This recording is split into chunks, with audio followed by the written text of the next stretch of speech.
What's going on, guys? How are you? How are you? How are you? Thursday night, a little bit of a special, a little bit earlier than normal. As you see on the screen, definitely want to thank everybody that's out there in chat. A little bit of an informal, formal BS session with our two main cats that have absolutely dominated this series all season long. The one and only CGMX Rose, driver of the number 42 Credit One Camaro for old Chip Ganassi Racing on the Pro League side, has been in the top 4 every year that he's been with NNR. Now running for his, and he's got a real legit chance at this championship. Just a mere 8 points behind Dan Buttafuoco, driver of the number 13 Geico Camaro for Germain Racing. Oh, by the way, also Pro League Season 2 Series champ. So we're going to start off with Mr. Buttafuoco, 8 points ahead of CGMX Rose. Talk about the season, talk about his transition from part-time to full-time, what he was expecting coming into NNR, and we're going to kind of pick it up from there. In the meantime, the rest of NNR, they're out getting their lag test started, going over some last-minute details that Coey's already gone over with these two. So, Lucky Dog, that's pretty much what everybody out there knows you as. Through Pro League Season 1, you drove the number 18 Toyota. Here in Pro League Season 2, you switched over. You've got the Geico colors for Germain. When you came into NNR, originally it was part-time. You decided to go full-time right about the same time as the Aviator, and you just really clicked, it seemed, right from the beginning. What were your expectations coming into NNR, and did you think in Season 1 you'd be, getting prepared to try to battle it out with one of NNR's best for the championship? Well, first of all, Pete, it really means a lot to me being here with you guys talking about the NNR season. This crowd has been, this series is probably one of the best series that I've raced in. It's an honor to be racing against the best preset drivers on the game. It's a very challenging league to race in, let alone be competitive and try to win races. And so the fact that we're here right now is really amazing. I'm really honored and privileged to be here. In terms of transitioning from part-time to full-time, I think I started out there, wasn't too sure. I was going to take it race by race, and then Martinsville is when I declared I was going to be running full-time. And from then on, I just really wanted to improve as a driver. I wanted to race against the best. And I knew that this was a really good place to start off with, and just kept learning, just kept improving race by race. And then, I'd have some setbacks here or there. I'd have some moments, but then I'd, try to learn from that, take it to the next race, and just try to keep building momentum, keep working hard, and just try to overall put together a season. Honestly, didn't think we'd be in this position because of how competitive this field is, but it's just, things just worked out the way, things just worked out really well. And it wouldn't have been without Coey for putting on a great series. All the admins who have been crucial to making this series fantastic, and obviously you, Pete, Bowles, and Expert for putting on the great commentary. And just been hopefully we can end up on a high note. It would be great to end up with a championship, but even if we don't win, to be racing in the best league here, and just to have the season we've had is just more than anything I could have ever asked for. And hopefully there'll be more good seasons here in NNR to come. Absolutely. Vols or Expert, any questions for our current points leader? Yeah, absolutely. I'm sitting here and I'm looking at your stats.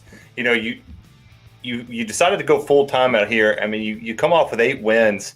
The biggest difference I see between you and the 42 right now is the average finish. You're sitting there with a 2.61 and he has a 4.25. When did you kind of feel a separation in the season to have this 8-point cushion? And are you nervous at all coming in here knowing that the 42 is really good at Charlotte?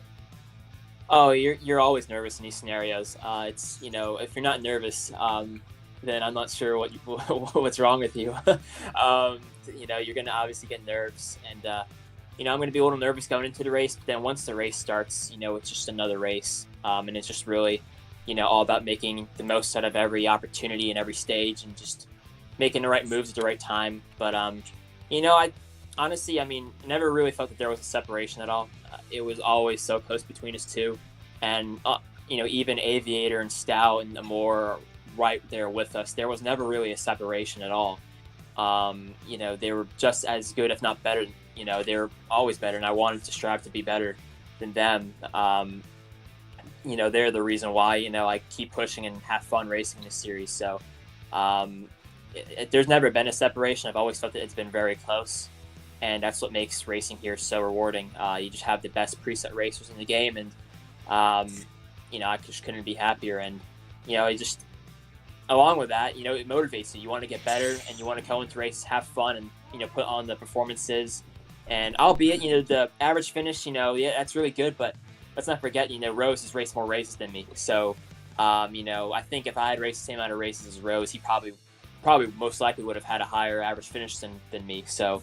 Not having as many races definitely makes that stat look much better, but overall, it's very competitive, and I think this is going to be a very challenging race, but I think it'll be a very fun race for you guys to commentate on, and for all the fans watching, thank you for always supporting Repeat with all the broadcasts, and hopefully we can put on a really great show for all of you. And also to add on to the questions that these great gentlemen have already asked, I actually want to ask one more. Of course, Pete mentioned your accolades, being the Season 2 NASCAR Pro Series champion, and now you're coming here with a good shot to try to win the top championship in NASCAR Heat preset racing. The one guy that has been there with you the entire time, you and Zader have kind of had a friendly rivalry in the Pro League, and now coming here. How big is it for you to possibly be on the grandest stage of preset racing, have that friendly rival that you've had ever since the Pro League? It means a lot. Right there. Yeah, it means a lot. Me and Lewis have been really good friends ever since we started racing together back in the NASCAR Heat 4 days. We were racing, I believe it was in a Twinnet. Dirty Deeds got us together, and our first race was a photo finish at Auto Club, and from then on we just kind of hit it off, and we've been pushing each other to the max, and always have had fun racing each other, and there's never been a dull moment. I'll tell you what, he's very fast. He's better than me in a lot of places, and to race against him and to try to race against him for a championship is we've been doing this for a long time, and I'm going to really enjoy it. It's really good to have a fierce competitor like Lewis, to race against every week. He's always on the top. He's always at the top. So it's just always fun to chase him down. Got one question for you right here. Something I'm going to ask. I'm going to ask Rose as well. Rose has to win all the stages if you finish second. If he's leading this race, and if he wins the race and sweeps the entire 4 stages, I believe it would be a tie. Or he would come off with, it would be a tie at that moment. It would go to him with the most wins. If you're put in a position coming off of turn 4 near to his bumper, will you reckon for the championship? No, I won't want to do that. I've obviously done my bump and run before. And I think, last week I was very frustrated with myself, so I wasn't driving as good as you saw, but I don't want to do that. First of all, it's a 1.5 mile track too. Like, that's not really the kind of racing you want to do. And for the most part, I've been very clean racing against him and all the other drivers in the series. And I kind of want to put all that stuff aside. I just want to race him clean and as fair as possible and have a good race. It's just really what I want to do. Because that's how we race each other, and I want to race him, and I just don't feel like that would be right in this scenario. That is the most awesome answer I think I ever could have gotten. Pete?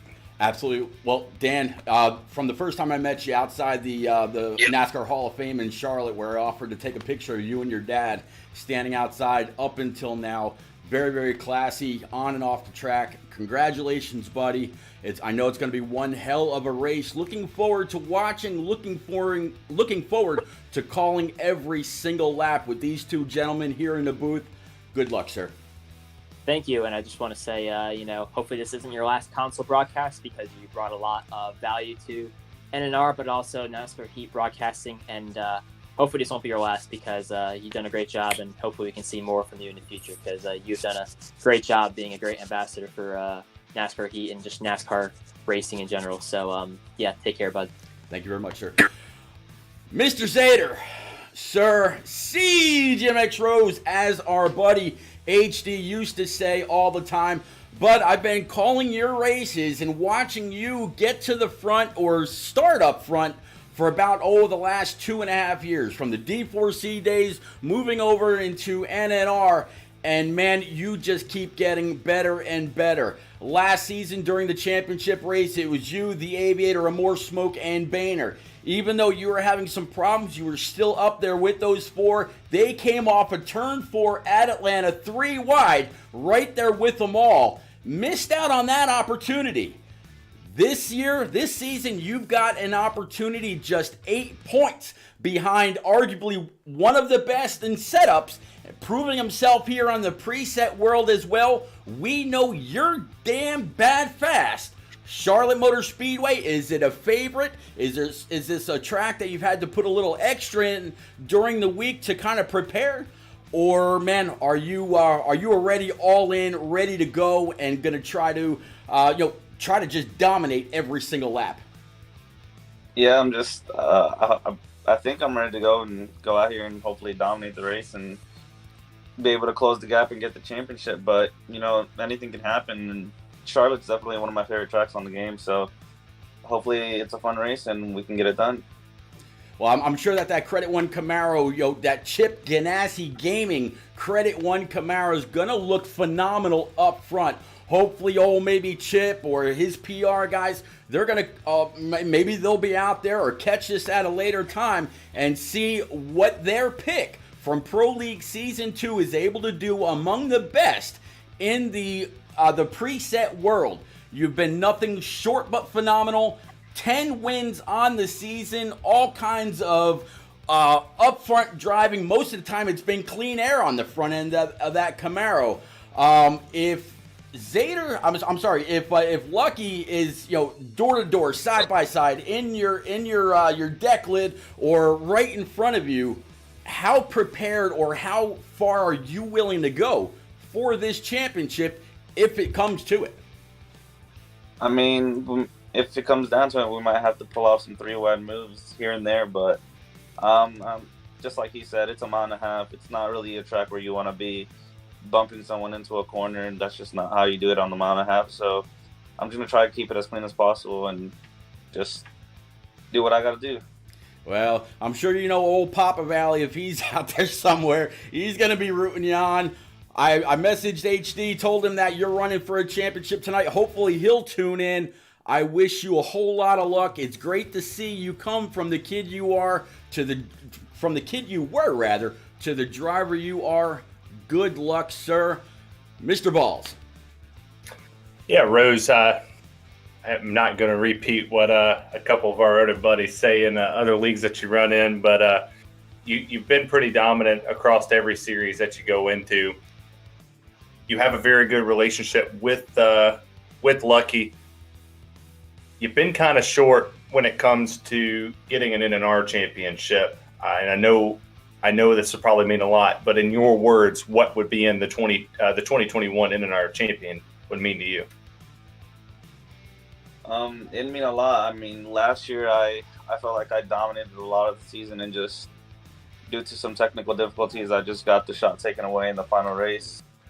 But just it mean a lot. I put a lot of passion into this, and it's against the best drivers on the game, so it just would mean so much to be able to stand on top. Yeah, well, we appreciate you running this season, and Expert, let's take it home.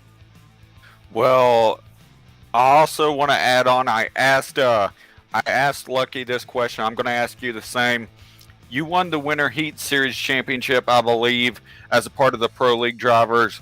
He won the Season 2 championship. Now you both come into NNR, once again, the best preset league here on Xbox, to compete for this one. This is basically like the 2 out of 3, the tiebreaker for y'all. Of course, the rivalry and the friendly rivalry runs deep with y'all. What does it mean for you to to be competing against a good friend like him and once again going after a title against him. I mean, yeah, we have a great relationship, like you said, ever since back when we first raced together at Auto Club and had a heck of a finish there. We've just been around each other. Just it mean a lot because I feel like he's probably the best custom setup driver in the game. So to be able to beat him would definitely mean a lot. So yeah. Well, definitely thank you for being able to sit down with us. And Pete, I think it's up to you, man. They're going through the connection test, or might already be done, and heading into qualifying here pretty soon. So go ahead and giving it back to you, buddy. Absolutely. Both Dan and Lewis, guys, good luck. It's going to be a phenomenal race. I'm hoping to talk to one of y'all as the winner, and who knows, maybe we'll have to wait for Coey to get the points together before we can, find out exactly who the champ is. Keep it close, keep it tight, keep it clean. Good luck, and we'll see you in 200 laps. Yep, thank you, Pete. Talk to you later. Yep. That was perfect timing, Pete, because we're just finishing. All right. Coey, since you're here, buddy, you might as well kind of stick around for a second. I know you got qualifying coming up. Man, those two had a lot to say, and the respect between the two guys is just it's phenomenal. Whether it's been out there on the track during Pro League or all season long here in NNR since Lucky came in, as he said, right around Martinsville. They've done a phenomenal job. Most wins between the two. I believe it's 18 out of the 30, give or take. I know you've kind of been hanging in the shadows a little bit, making sure that the season's gone on over the last 5 or so weeks, making sure nobody's doing anything stupid as the points get closer and closer and tighter and tighter. And when that happens, usually the frustration, the anxiety, the nerves, and all that start to build up. People do stupid things, but we haven't seen a whole lot of that. What are you expecting out of tonight's race, sir? I'm expecting a clean race. I'm expecting a great battle between these two, especially with adding the extra stage tonight with the Coca-Cola 600 or 300 for us. Yeah. But I believe that it's going to be a tight battle, and I know we have some of the other guys that led up here tonight to final thing, for the last race, with the approval of Rose and Dan that they said it was okay. I was going to leave it up to them, so they more than glad to let everyone race that wanted to race. So we're going to hopefully have a clean race, safe race, get through the finish. And hopefully I'm going to try to stay on top of the points as we go through the race tonight, so we can see who's in what position through the stages. Now, Vols kind of brought it up very, very early in the interview that if CGMX Rose wins all 4 stages and comes in like second or something like that at the finish, ultimately the race would go to him. The tie, I believe, would go to him due to wins or most wins in the round of 6, if I'm not mistaken.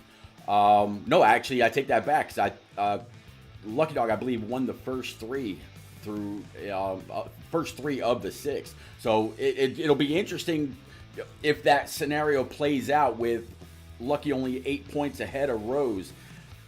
If it was to come to a tie, how would that go? It would go to the guy with the most wins. Well, there we go. So, anybody out there that was wondering, got our answer. So we'll have to go back to it. Coey, man, good luck. I'm guessing you're in the 24 tonight, yeah? I'm not running. You're not running. Gonna keep an eye on everything? Yeah, I'm keeping an eye. All right. That's right. Well, you're welcome to hang out in the booth if you want. We can make sure that if you don't get an invite right from the get-go, we can get you one. But we know you got a keen eye. Good luck. Have a good night. I appreciate it. Appreciate it, Vols and Expert, for jumping in there tonight and finishing things off here tonight. Last race under the NNR banner. Gotta come out and give a strong one for our boy Pete.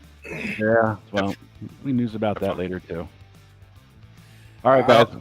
Oh, all right. That I'll leave it at that. There you go.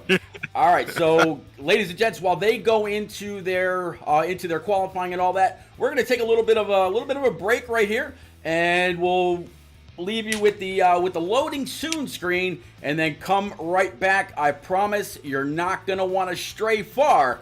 200 miles ahead here to crown the NNR Cup Series champion. We saw Bowling and we saw Commando Griff get it done earlier in the Truck and Xfinity race. Will it be old Mr. Lucky Dog, or will it be CGMX Rose tonight? We're about to find out. Keep it right here. We'll be right back.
All right, guys, thank you very, very much for being extremely patient. These guys are out there getting qualifying done.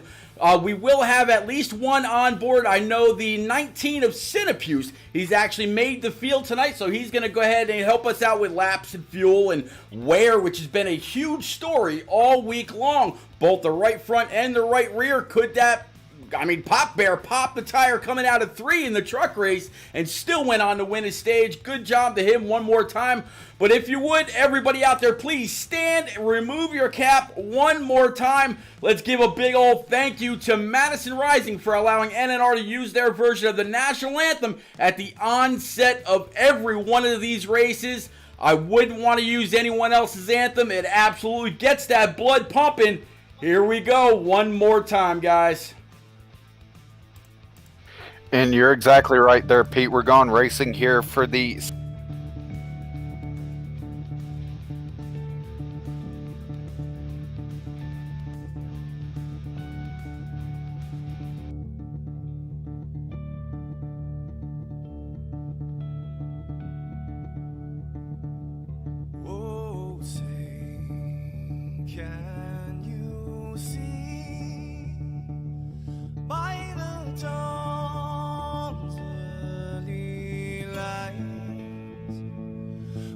so proudly we hailed at the twilight's last gleaming, whose broad stripes and bright stars through the perilous fight, oh, the ramparts we watched were so gallant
right, we are back. Big thank you to, again, the one and only Madison Rising for allowing NNR to use their version of the national anthem at the start of every single one of these races.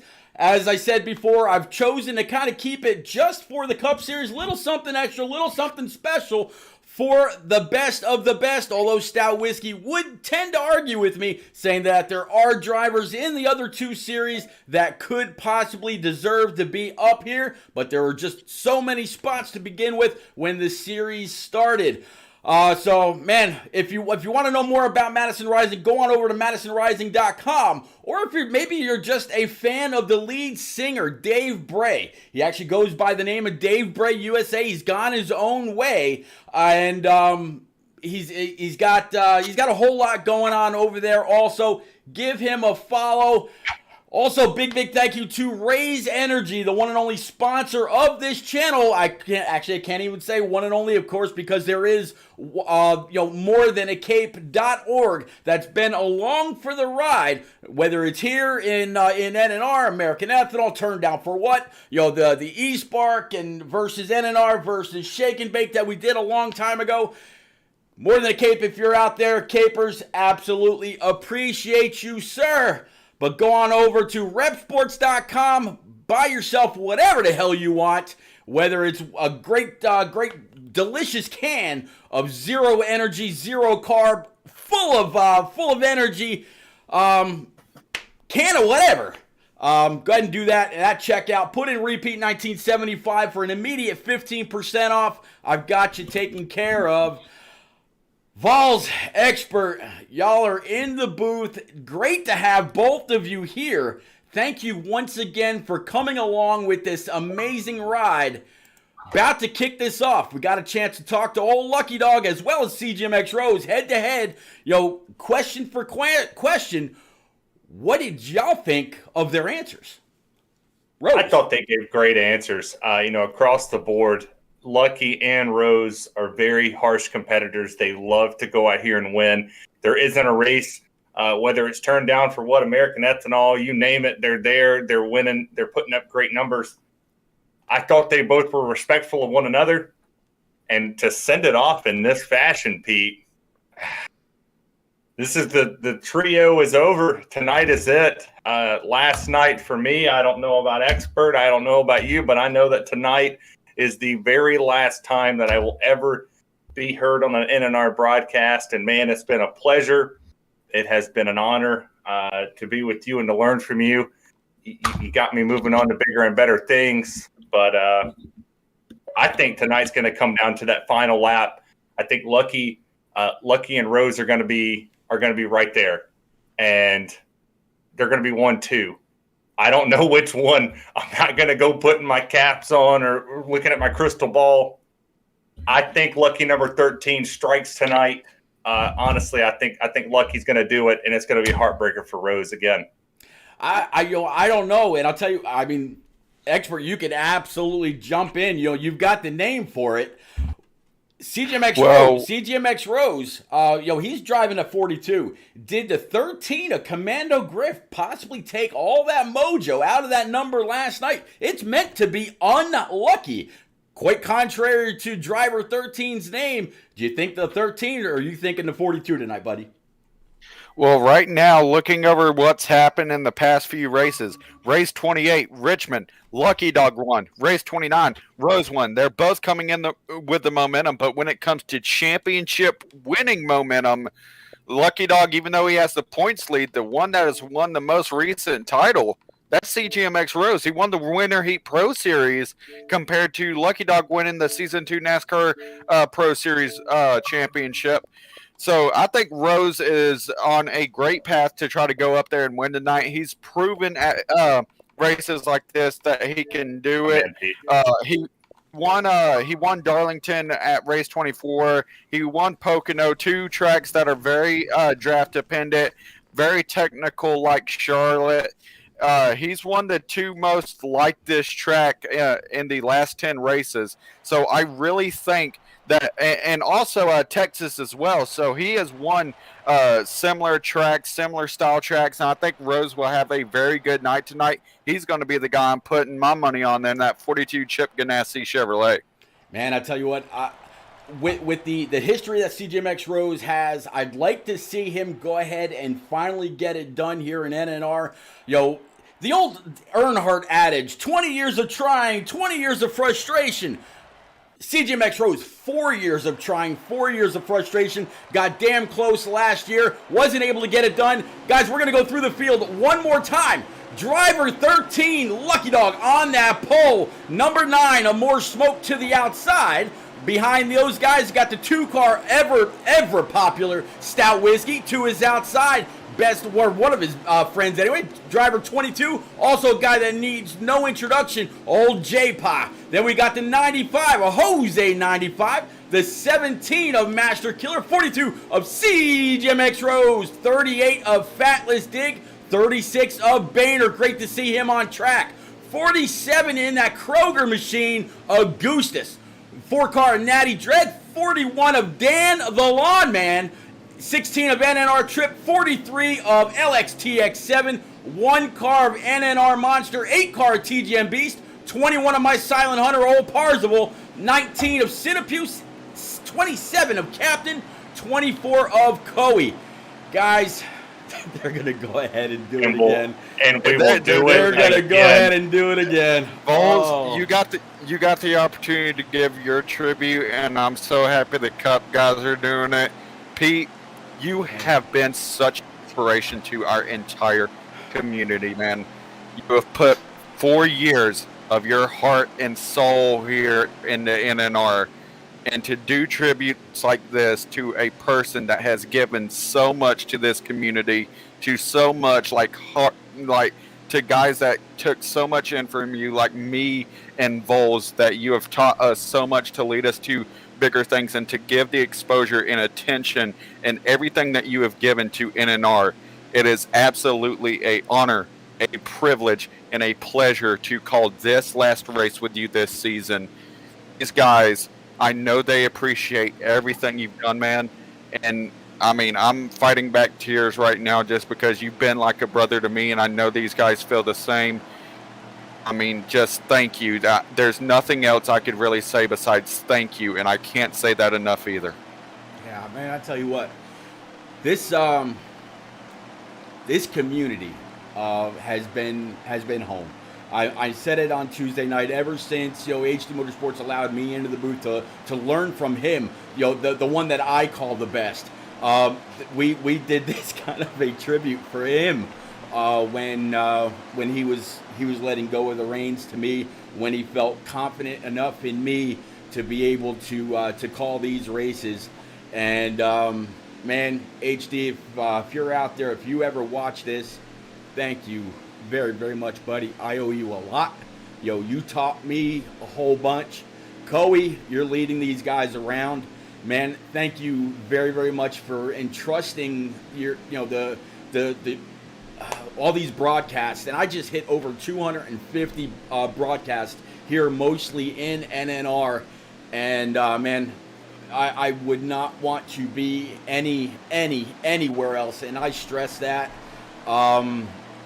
Even with everything that's gone on here lately, Coey, please know this will always be my home. Thank you so very much. We're gonna keep on going through these last couple cars. We're gonna bring it back up and get ready to go. 18 of Rowdy. I believe Pop Bear. Yep, Pop Bear's in is of course that number 98. Back up front, guys. It's gonna be the 13, the 9, and the Deuce. Top 3, nose to tail, going down a backstretch for the first time. Lucky's gonna try to break away. Vols, what do you got for me, buddy? Lucky comes out here. He leads lap 1.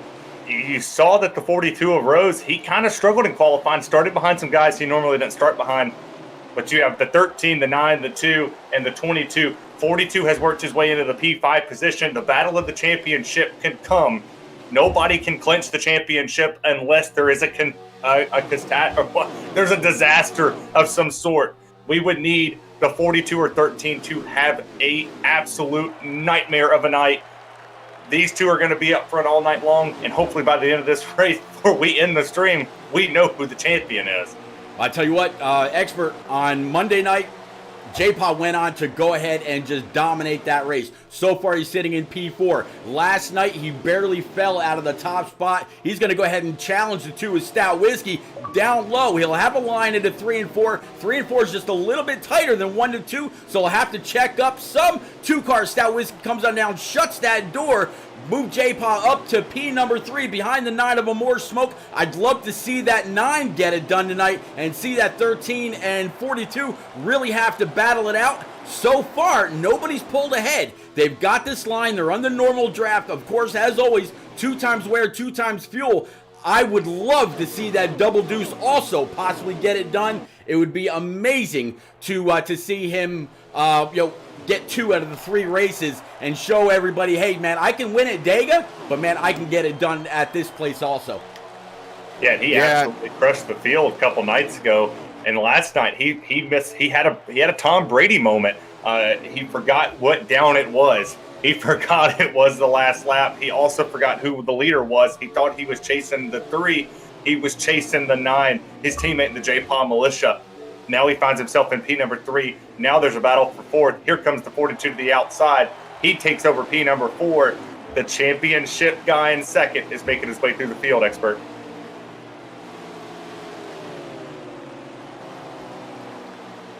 Expert, you still there, buddy? Oh, might have lost it. Oh, there you go. Go ahead. There you go. Yep, I'm mic issues. Sorry about that, but yeah, right there, Rose, right there in P number 4 behind J-Paw. He's really done a good job so far playing that conservative, not trying to use up his stuff, just making smart passes. But getting around J-Paw is going to be really difficult for him.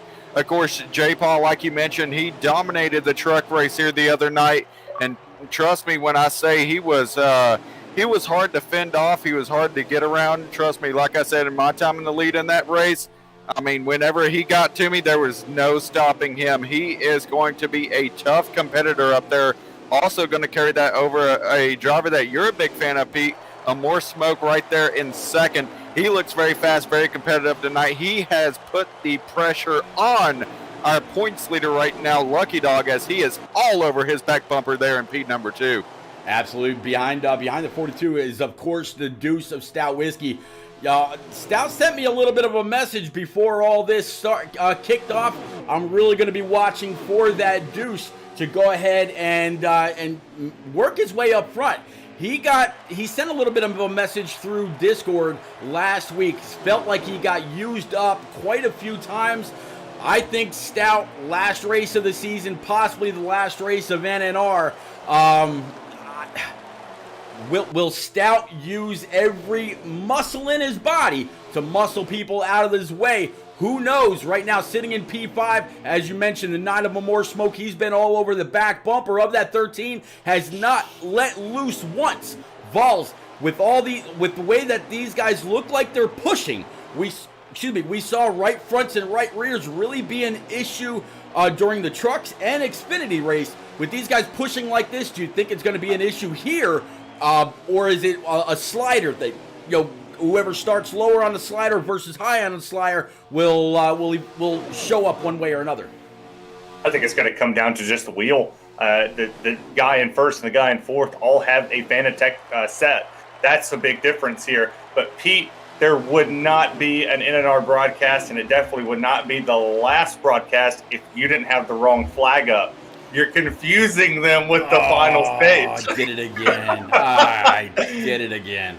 But going back to the race here, the 9's right there on the bumper, top 4 and the top 5, or you could throw a blanket over them as well. They have checked out from this field. They have at least a 2.5, 3 second lead, which is fantastic. It's the cream of the crop rose to the top. And just like Macho Man says, every one of them have been the top. They've been up here every single race. They have competed for wins. And the 22 kind of has a little chip on his shoulder. It's championship night, but who cares? Yeah, Expert, we're still kind of rolling through the field. Move back a little bit behind the top 5 that are still, they continue to run nose to tail. caught a lap count just a little bit ago. But now we're back to the 38 of Fatless Dig. Good to see him out here, and I think it's actually his first race back in a couple of weeks. So he's driving his Sit Guard 38. I believe he's sitting in about P5, P6, doing pretty well. He's got the likes of the 95 of Jose, the 4-car Natty Dread, and others behind him. Those guys are still running 2x2. The guy in the back of the pack that we saw kind of swerve down at the last second, that's old NNR Monster back there running that Monster #1 Camaro right now. Yeah, and you can see these guys all battling it out throughout the field. A lot of great 2-wide action back here as well. These guys have really shown up so far. And right now, another set of drivers I actually want to give a shout out to. You actually have a camera on them. The 36 of Boehner and the 41 of Dan, the Lawn Man. Both of these guys sitting in P6 and P7 respectively. Those guys have fought tooth and nail throughout the season with a lot of issues. The 36 had a technical difficulty that spanned weeks throughout the season, in which he had to switch from wheel to controller back to wheel all during pit cycles, and every pit cycle he had, and that just shows the type of resilience it takes to be a NNR preset driver. And he right here is sitting in P6 looking to have a great final race of the season. Yeah, talk about great final race of the season. Man, I can remember many highlights of this 4-car Natty Dread up in the front, running in the top 5, running in the top 10, pushing the likes of Lucky Dog and pushing CGMX Rose in many races. I got to meet Natty Dread at a couple of tracks. The guy is one hell of a NASCAR fan. Lives down in the Charlotte area, sends pics every now and then of drivers whenever he catches them out and about. He's you want to talk about a guy that could drink you under the table too. Natty Dread, buddy, I'm hoping that we'll be able to see each other again sometime soon at some track once all this COVID crap completely clears and they get back to 100%, either at Charlotte or Daytona, Richmond, Martinsville, Darlington, wherever. Natty, thank you very much for being one of the best of NNR and sticking to your word all season through to be here when you possibly can. Thank you very much. Driver number 4 in that Mobile 1, Stuart Haas Mustang Natty Dread. Going to keep on going through. There's the other Stuart Haas driver, another driver that has seen the entire season through here, Balls. 41 and Dan the Lawn Man. I was hoping maybe for 1 week he'd break out that silver and black 35. But just, I guess it wasn't in the cards as he looks to the inside of the 36 of Boehner. Side by side, he's going to be able to take the spot going into 3 and 4. Coming on out, next time Cinepuse comes by the start stripe, we'll go ahead and grab a lap count. But I got to give a lot of credit to a lot of these guys here, Vols. Most of them actually stuck through the season, even though, it started to, wind down and some were no longer eligible for, due to points and whatnot. But man, big props to a lot of these guys. Yeah, it's the dedication of the Cup drivers and the truck and Xfinity guys. There was a couple people that kind of went off and went and did their own thing, went to iRacing, whatever, but the Cup guys stayed dedicated week in and week out. They practiced their hearts out. I would load into practice with them every now and again and kind of help them do what they got to do. But these Cup guys really had a chip on their shoulder to go get a win. They made it to Cup for a reason. You don't just make it up here and think, I'm not one of the best of the best. Well, if you were selected to come here and run, you obviously are fast enough to compete. But I'm going to put my admin hat on your Twitch. I've already banned one person tonight. This isn't the time to come in here and try to be funny. Act like I don't. I'm not tolerating it tonight, and I'm in admin mode for the first time. You will get blocked. So there you go. Riding along, like I mentioned a little bit ago here, Expert, with the one of Monster. Monster ran in the Truck Series, ran in the Xfinity Series. Here he is tonight, going 3 for 3 with the Cup guys, sitting back behind the 18 of Rowdy and others. Just kind of looking like he might be pacing himself, sitting in this pack, keeping in the draft, doing everything that he's got to do. But I have a feeling when it's go time, we'll see that one Monster Camaro try to get up and get dirty. We'll have to see. Right here, big implications up there in the lead. This pack has separated. Rose has lost the top 3 by about 7 car lengths. Now, in these top three of More Smoke, Lucky Dog, and J-Paw, in no specific order, those guys have been able to pull away and gap them and try to battle it out amongst themselves. Yeah, I'm gonna pull back up. Going off of Cinepuse's stream, which I'll pull up here. We'll do what we did on Tuesday and Wednesday. We'll maybe at the start of stage number 2, we'll ride along with Cinepuse as a little bit of a crank it up, see what he's able to do. But been riding along here with a guy that I voted in, voiced my suggestion, I guess I should say. The 21 of Parzival in this Wood Brothers famed 21 Motorsports Mustang, or Motorcraft Mustang rather. Parzival, man, thank you so much for being a strong contender last year in the Xfinity season, and also sticking it all the way through this year in the Cup season. You will stay my silent hunter. I give you all kinds of credit. Man, you've been up top, you've been in the top 5, you've been in the top 10, always a contender. Thank you very, very much. And I mentioned I was riding around with Cinepuse in his stream. Here he is right now, riding around in that number 19 Toyota. Looks like the 27 of Captain is one of the first to go on down pit road, grab 4 brand new Eagle Feel Goods. I see a few others ahead of him on pit road, Vols. It's definitely nowhere near middle of the stage. What do you think's going on, man? I think these tires are really doing them in. I've been paying attention to the top 3. You see the 13, the 22, and the 9. 42 doesn't seem like him and the 2 kind of have it figured out right now. They're hoping for a caution. The least amount of adjustments you have to make during the pit stop under green, the faster you're going to come off. So right now you see the 13 flexing his muscle a little bit. Can the 42 go up? And I wonder what their tires are like. You see a little slip and sliding from the 22 and the 9. The right rear seems to me like they're really starting to burn out. Whoa, Vols, not so fast. Remember, the one guy that's been better on the long run than that 13 all season, he's sitting back there in P number 4. It's the other championship contender, CGMX Rose. These guys definitely could be conserving with how hard they were pushing in the beginning. I could imagine these guys are just sitting back there biding their time, as right now they're already biting back into the gap that has been gained onto them. And I'd assume it's from being able to save tires, and that's what allowed that gap to create. The top 3 were pushing while those 2 were laying back a little bit. As we get further into the run, watch them keep catching them, as now it looks like the 13, 22, and 9, and now 42 might all be going down pit road. Yeah, I would definitely suggest when the leader goes down pit road, everybody else that's right there with him goes on down as well. J-Paw, here comes the 42, 2-car Stout Whiskey. Looks like he kind of got a little tight going under brake. A little bit of a last-ditch effort for him.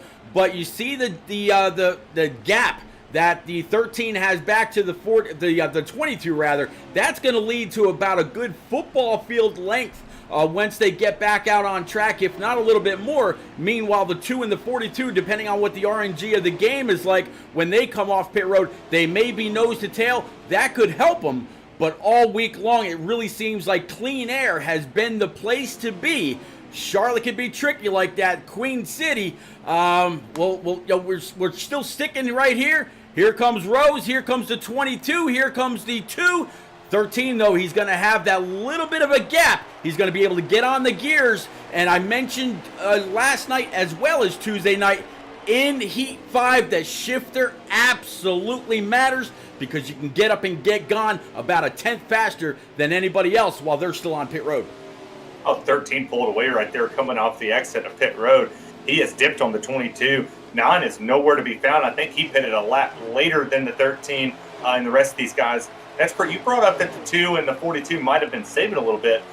I found it a little curious if they were saving just a tad bit, as we see the 9 coming off pit road, if they were saving at all, that they pitted on the same sequence as the lead cars.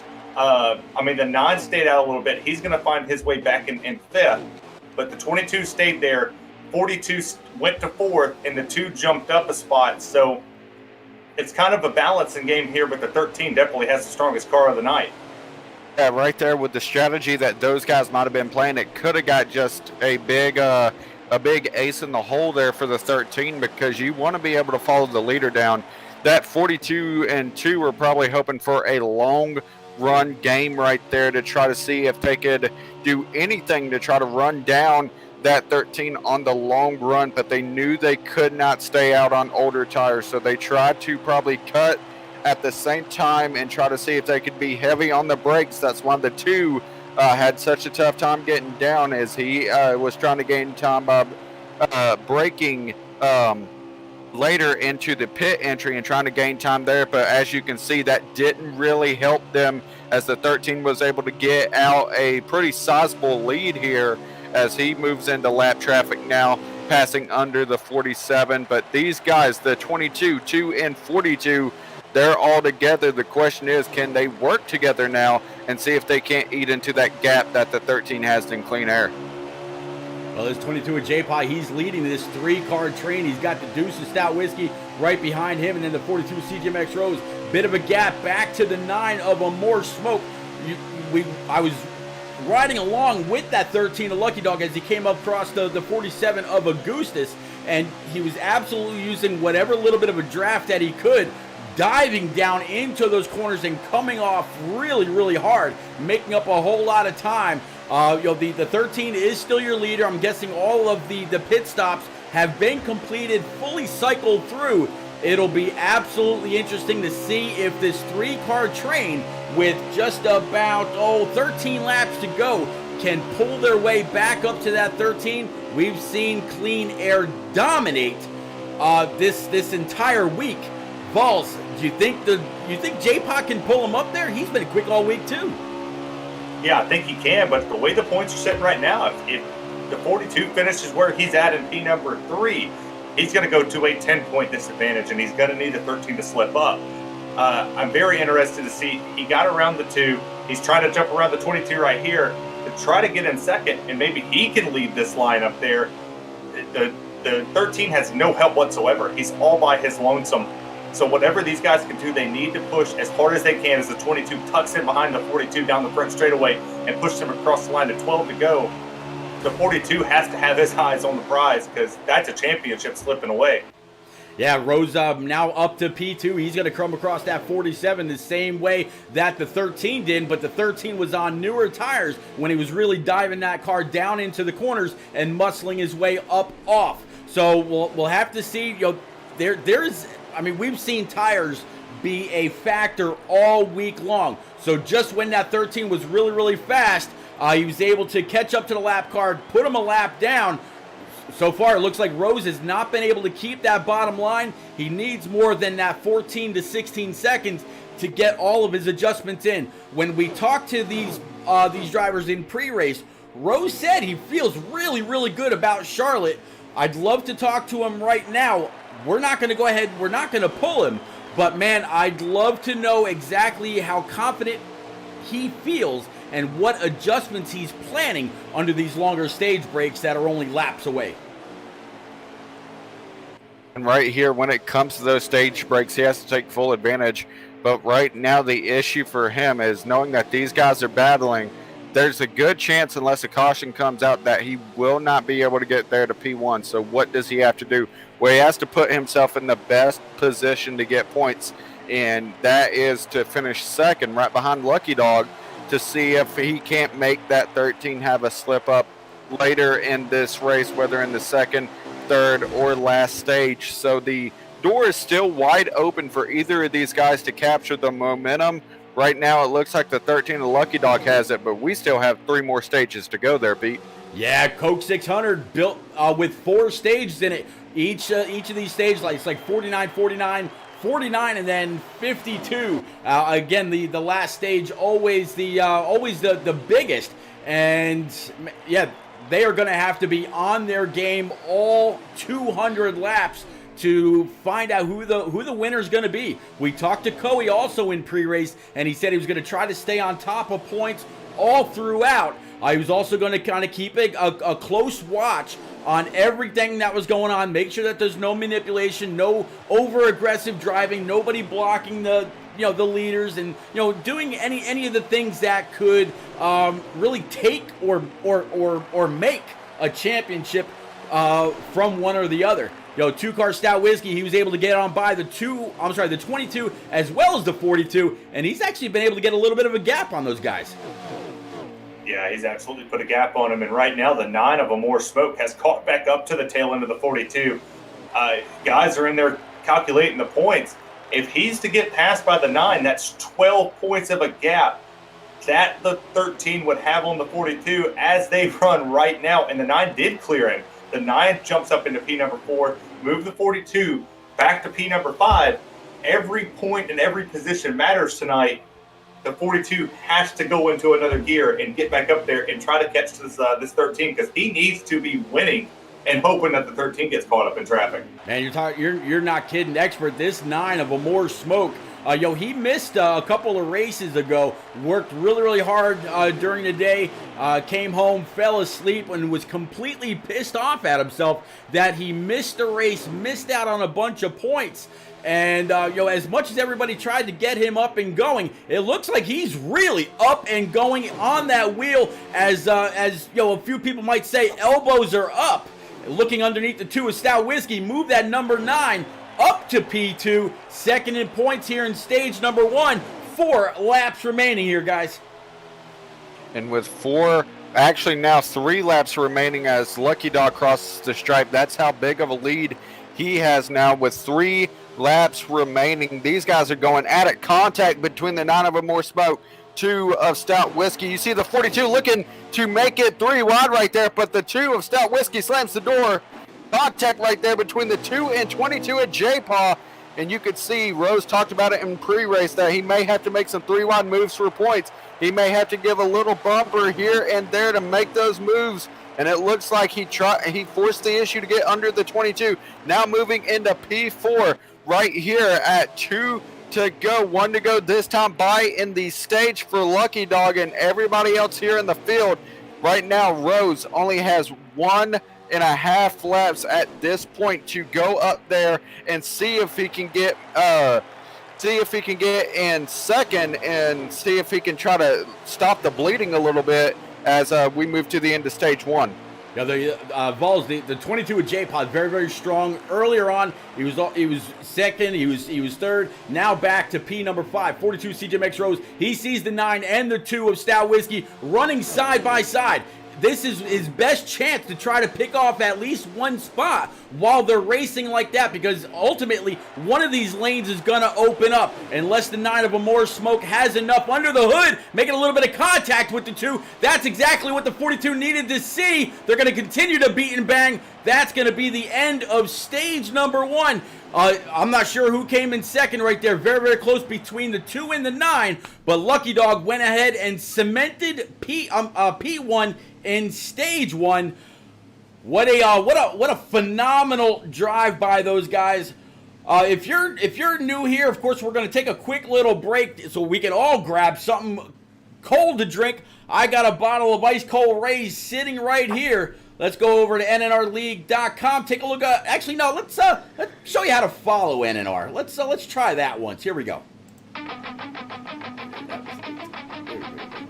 Hey NNR fans, don't miss any of the action by following or subscribing to Repeat's Twitch channel. Turn on notifications and you'll always know when the best preset league on Xbox hits the track. Check out his YouTube channel too to see all of NNR's past races. Follow No Name Racing as well as Repeat 1975 and others on Twitter, and you'll never miss any of the action. At 3. All right, guys, we are back. As you see, the 13 and the 9 taking the flag. I'm going to go ahead and unfurl stage number 2. Oh, expert, what you got for me, buddy? Hey, here already off the start, contact between the 22 and 42. Kind of got 42 in the wall off the exit. Already a bad start to stage 2 for him. He's going to have to rebound pretty quickly here. Stuck on the outside lane. He's going to move to the outside of Fatless Dig here, being pushed by the 41 of Dan the Lawn Man. But now it's going to be right behind Boehner, side by side with J-Paw, the guy he was battling with all of last stage. And now Boehner out of nowhere, he moves his way into the top 5, sitting P4 currently, as right now the 42 of CGMX Rose and the 22 of J-Paw fight behind him. Still, your top 3, 13, 2, and 9. Expert, if you can, please, can you move the boom forward just a little bit, getting a little bit of reverb, but thank you very much, sir. Absolutely, Expert, or Balls rather, whole lot of traffic up front for the first time. At that, under the stage breaks, these guys get about 40 to 45 seconds to make big swings, big changes to everything. You know, more on the air pressure, more on the wedge, more on the tape, whatever they feel they need to do. The entire stage went caution free. I expect more out of that. 3 more cautions to go. This is only the start. We're still in the infancy stages of this race. Yeah, and if I was the 42 right there on that lone caution that we've had so far, I'm throwing the kitchen sink at this damn thing, because he's sitting in 5th. That's not winning a championship. Like, you got to come into this race. This is the big money race. All the pressure's on you. The 13 said, "Hey, boys, Command won it, last night in the 13. I want to win it tonight." We talked last night. We thought the luck had dried up in that number. We saw 13s in the truck. We saw 13 last night. 13's kicking some tail. Stout's getting underneath him, got a little bit of a run with 9 of them more smoke. He's pushing him a little bit. He decides otherwise, not to put the championship leader in a bad spot. But top 6 right there with J-Paw right at the back of this field. They're sitting here, their nose to tail. They're pulling away. They're dipping on this field. So now we got to see what the 42 has as he's about to take it 3 wide right here off the exit of the corner. Yeah, he's got a big old push from the 22 of J-Pod, 9 of them more smoke, able to get back on the throttle after a little bit of contact there. I don't know about you, Expert. Have you ever actually tried to catch a gecko? It's pretty damn impossible to do. So we'll have to see if the rest of this field right now, Stout Whiskey has the best chance at pulling that tail. We'll have to see, but man, that 13 Geico Camaro for Lucky Dog has been extremely fast. I don't know exactly what it is him and Rose and a few others have figured out, which leaves the rest in the dust. But man, the racing up front between the best of the best, the cream of the crop, is always phenomenal. And you're exactly right. These guys just proving once again, and we've said it over and over, why NNR is the best on Xbox for preset racing. These guys battling it out, and it's going to be a shame if this is the last race we see in NNR. Of course, we have noted several times that the future is uncertain at this point, but the one thing that we do know is these guys are going to finish this season out with a great show, and they've already impressed already. That 2 of Stout Whiskey, you talked about earlier about how he's here to make a point just like everybody else in the field. Well, right here, he is sitting right here in P number 2, putting the pressure on our points leader. Let's see if he tries to make a move and go up there for P number 1. Yeah, Stout Whiskey's staying all over the back end of that 13. Don't really see him trying to dip underneath. It kind of seemed like he might have had a fender under the left rear of the 13, but nothing doing. Now a big old shove from the 9 to the back end of the 2. Here comes the 42 with CGMX Rose diving underneath the 9. Might have to wash up, might have to get off the throttle just a little bit to keep him more smoke out of the wall. 9 scrubbed it just a little bit. Nothing too bad, I don't think. So move CGMX Rose up 1 spot. Now he's got the deuce right in his sights. Cue that Jaws music, and of course he knows right in front of that 2 is the guy that he needs to catch, needs to pass. That is always the hardest thing to do, Balls. Catch and pass here when everybody is so damn talented and so damn strong. Yeah, especially here at Charlotte. We talked about this race is one of the tight technical ones. It looks easy. It looks like, you're going down, you've got to drive deep in one corner. Well, turn 3 and 4 is totally different than turns 1 and 2. So getting underneath the car here, especially in 3 and 4, you kind of wash up a little bit, and we saw it there off the exit with the 9 and the 42. They barely made any contact whatsoever, but that's what it causes. Now the 2 gets under the 13. 13 washed up the track. Here comes the 42. Oh, they almost made 3 on contact between the 13 and the 2. He drops back. That's exactly what the 42 needed. Now he needs to take the lead and get max points here. Yeah, 2 car of Stout Whiskey in the lead, 42 CJ Rose, 9 car of More Smoke. Now these 3 pushing and shoving. When it was 3 behind the 13, they could not catch him. So now let's see if these 3 can actually pull away, or if that 13 power plant is as strong as it seemed going through all of stage number 1. Coey out there, Johnny on the spot with the points, saying 11 points after Lucky Dog. So we'll have to see. It's grown by 3 after stage number 1. He's got a rough hill to climb, but right now he's 2 up on that 13. He just needs to keep trying to advance his position. But I mentioned Stout Whiskey earlier. He's not going to just pull over. And you're exactly right. He actually gave a bumper to the 13 whenever it came to that pass. Not sure if that's what he wanted to do, but that's kind of what happened there. His hand was forced when the 42 gave him a shove through 3 and 4. It kind of forced him to make that move. And that 13, it's going to bring a whole new element to what can he do in this race. Right now, we've seen him in clean air all race, and now he's back in traffic. The car is going to feel different. It's going to handle different. It's going to be, interesting to see how he handles being back there in traffic versus in the lead, and see how he handles the effects that has on his 13 Chevrolet. I tell you what, Vols, I just saw the 13 give a little bit of a nudge, either that or just might have got the 9 of a More Smoke. A little arrow loose. 9 kicked up just a little bit. 13 thought about filling the hole, wasn't able to. 9 was able to stay on the throttle. Keep in front of that 13. The next time our onboard with the 19 of Cinepuse comes across the start stripe, go ahead and grab a lap count for what we have here left in stage number 2. Matter of fact, at the line right now, he's sitting back in P19, 32 laps to go. Everybody will have to make at least one pit stop here as the 9 looks under the 42. That's going to open a hole for the 13 to follow. 2 car of Stout Whiskey comes on down the block. Yeah, big run right there. 13 shoved the 9 all the way to that pass. But it doesn't matter. The 42 needed to get a run on that 2 as quickly as possible, because now he's back in the grass. Point leader's in your rearview mirror. That's the guy you need to continuously be in front of this entire race. Keeping up with the points right now, it would be minus 10. He would be 10 points behind him. So it has grown since we started this race. And to be perfectly honest, I feel like the 13 on pit road, on the out lap, on the in lap, he is better. So now the 42 has to continuously throw the kitchen sink at it. He might be ahead of him right now, but he's only ahead of him because the 13 washed up the track. And here comes the 9 underneath the 2 for the lead.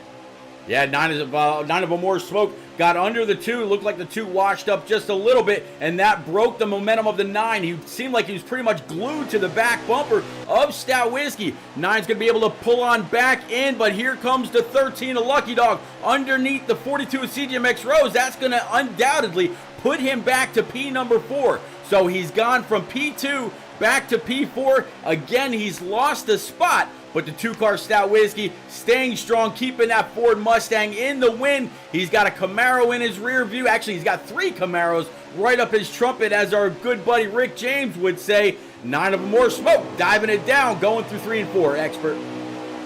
Yeah, and right here, now the 13, he's going to be looking for a hole. We may go 3 wide here pretty soon.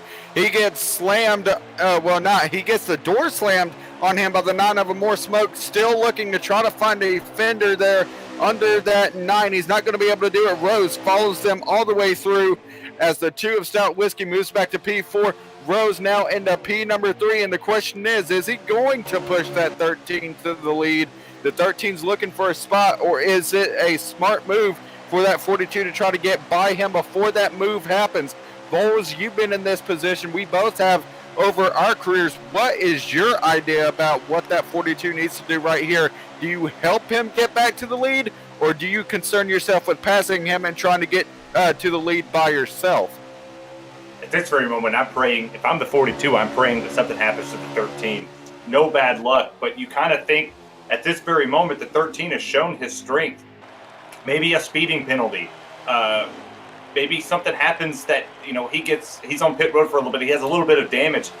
anything helps. Anything's going to help the 42 at this moment because you're not gaining any points right now. You're back one. You're sitting one back. You're going to be minus 12 at the end of this stage if it is to stay the way that it is. And with the 9 of a more smoke leading this field and leading this charge, the 42 has no other option than to get the 13 past him because that gives him a good opportunity to get past him as well to make a run for it as they both slide up the track. 42 gets underneath the 13. Big chance at the lead, and he's going for the lead. 42 side by side with the leader, Pete. Yeah, 42, a little bit of a side draft off the 13 and the 9. Pulls the 9 back. 42, CJMX Rose to the point. But will his 2 is Stout Whiskey be able to grab a draft off the 9 and 42? Nope, it looks like he's going to be able to go on up, wash up behind the 9. They're going to have a little bit of an interesting entry here into 3 and 4. Of course, the 42 down low, gasses it early, able to make that stick. He's got enough tire to keep it down there. 9 of them more. He's battled with the 42 multiple years for a championship. Last year, the 42 felt he got robbed. The 9 of them more smoke came in P2 or P3 at Atlanta when we all witnessed the Aviator go for his second straight NNR Cup Series title. This year we will have brand new champions in all 3 series. 42 CJMX Rose wants it right now. 13 a Lucky Dog has all the points he needs to lock it up, but we're not even halfway yet. Rose to the point at the line. I'll go ahead and grab a lap count as soon as I possibly can. It looks like green flag pit stops are getting underway.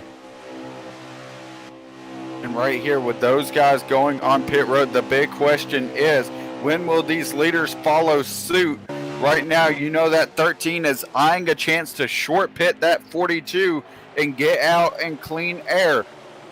Another thing that 42 has to keep in mind, and I wanted to point it out whenever he made that pass, he made sure to give the draft to the 9 to keep that barrier, keep separation between him and the 13. Whether it's 1 cars, 2 cars, anything to keep that 13 off of his back bumper and out of his rear view for the time being. He's keeping the pressure off of himself right now to see if he can manage to hold on and get some points to eat into that deficit. Vols, I got to ask you, man. You got a lot of laps under your belt. So does Expert here at Charlotte Motor Speedway. I have not run a whole lot on heat. If you're running nose to tail like this, you know it here in short measure, all 4 of these cars are going to dip on down below that yellow line. If they're running nose to tail up each other's trumpet like this, how much space do you need to get it woed up and slowed up to make it down pit road without the possibility of speeding, just out of fear that the guy behind you is going to go ahead and send you across that commitment line, giving you an immediate black flag? You need a good bit of separation. We'll kind of see them all fan out if they decide to pit as a unit or if they just pit in single cars. This is where it gets interesting right now. You still lose a point if the 13 finishes in 3rd. You're still down. 2's going to come down, dip down pit road right now, so they did not pit as a unit. So the 9, we expect that the 2's going to jump the 13 and the 9 potentially. He might potentially jump the 42 as well. Right now, he would be 9 points off the lead as the 42 CGMX Rose commits that he's going to pit road right now. The 9 and the 13 are out. They're all separating here. I think the 9 and 13 are going to give each other plenty of room here because, man, this is going to get tight to the end. Oh, 42 almost loses it. Whew, wow, yeah, great save by the 42. Man, that could be the save that helps his bid to go for that championship. Old Aviator out there in chat wanting to know who won stage number 1. Aviator, champ, I'm glad you're out there. 13 a Lucky Dog took stage number 1 with CGMX Rose just a couple short points behind. So it's right now Lucky Dog is 11 points to the good. As Cinefuse comes to the line, he should be getting his lap back, and I believe we've got just under 20 laps to go, right around 18 or 19 laps. Glad you're there, buddy. Guys, something to focus on is with these guys' entry, the 42 took a more aggressive entry into pit road in comparison to the 9 and 13. Those guys had to give each other space, had to check up, while we saw the 42 actually having to save it a little bit because of how aggressive he was on entry. Now the 2 of Stout Whiskey at full pace. He's going to pass him in what would be the cycle for the lead right here. Let's see whenever they make it around to try to catch the 9 and 13 where they will end up once this cycle runs out. Yeah, it looks like the 9 of More Smoke, he's going to go ahead and beat that Geico Camaro off of pit road to move a More Smoke up one, and I'm waiting for these cars to come flashing on by. Here come the 2 of Stout Whiskey. Here come the 42 CJMX Rose. Head full of steam on by the 9, on by the 13. Stout Whiskey in the lead. He kind of got shuffled out of the way. I think CJMX Rose might have got under his left rear just a little bit. Stout had no choice but to try to move over and save it. Put that 42 back to the lead, I believe, when it's all said and done, and everybody's gone down pit road. With everybody done with that right now, I believe. Yep, it's showing the 42 back in the lead. So at the line with Cinepuse in P18, 16 laps to go here in stage number 2, fellas. Yeah, this many laps to go, and the 13 just got past the 9 there. 42 didn't want to see that, because now their 9 points is going to separate them. If they finish like they do right now, he's going to need the 13 to have some type of mistake. Something's going to have to happen. Contact's going to have to get made somewhere between the cars if the restart happens and they're in these positions, like what happened to the 42. He had a little bit of trouble on the stage 2 restart. I don't think the 42's wishing for bad on the 13, but he's hoping that, lucky 13's not so lucky tonight. Well, I tell you what, in stage number 1, Expert, they finished 2 spaces apart. Right now, they're 2 spaces apart again. So this would bring them back to a point deficit of 8 points. But I mentioned earlier, the 2 of Stout Whiskey, he's not just going to lay over. Also, Expert, 42 of CJMX Rose, he's got to be loving that he can't see what we see on the front of that Credit One Camaro. Down pit road, we see cars getting into each other, pulling into their pit stop and whatnot. They don't actually see that. If he saw the damage that we see on the front of that car right now, he might be flipping out. It's not real damage, it's lag damage. That's one thing he's got to make sure that he does not fix when he goes down pit road. He wants to hit no on fixed damage. Otherwise, it might take the time from what I've heard. So we'll have to see. But yeah, right now, CJMX Rose, 2 car Stout Whiskey, 13 a Lucky Dog, and the 9 of a More Smoke, making up your top 4. Man, it's getting closer and closer to halfway. Expert, what you got? Right now, when it comes to these guys, the main thing that 42 needs to stay focused on is that he is in the position he needs to be. And yes, when it comes to the points, the pressure is on him. And the position he's in right now with Lucky in P number 3, he'll be 9 points back after this stage if it stays how it is right now. So the idea for him, put the pressure on Lucky to seal his championship. Right now, Rose still has a chance to kick the door down and introduce himself back into the picture, especially if something happens to the 13. We still have 2 more stages after this, a lot of racing left. That 42 needs to remember that as well and just know, hey, with over 100 laps still left to go, there's still a chance something can happen to that 13, and I can come knocking right back to that points lead. Balls, I got to take a quick break and acknowledge a guy out there in chat. Aviator, 2-time NNR Cup Series champion, back-to-back. I mentioned a great 3-wide finish last year at Atlanta Motor Speedway that him, a More Smoke, Boehner, and CJMX Rose were all part of. Aviator, unfortunately, not able to partake in the racing this week. Wrapping up the season, had to be out of his dorm by a certain time. Aviator, what Alpha York said out there in chat, championship without the 48 and you behind the wheel just seems very strange. Champ, thank you very much for all your time here in NNR. Thank you very much for all the memories up front, behind, pushing, stealing, rubbing, racing, whatever. Aviator, you're a class act. You're going to go far. Thank you very much, sir. Good luck in everything. Please, I sent you all that information the other day. Make sure you stay in touch, my friend. Go ahead, boss. Everybody paying attention to the 13 has drafted and drove his way back up to P number 3, and he is on the back bumper of the 2 of Stout Whiskey, making a move to the inside here. And then he's going to think twice of that going into turn number 3 and 4. But he's there. And that's something the 42 didn't want to see. He can now see that gecko. He sees it pretty well. 42 gets loose off the exit of the corner. They're going to go side by side down here. Two's going to shut the door a little bit, but the 13's in his tire tracks. 42 needs to start to get a little nervous here.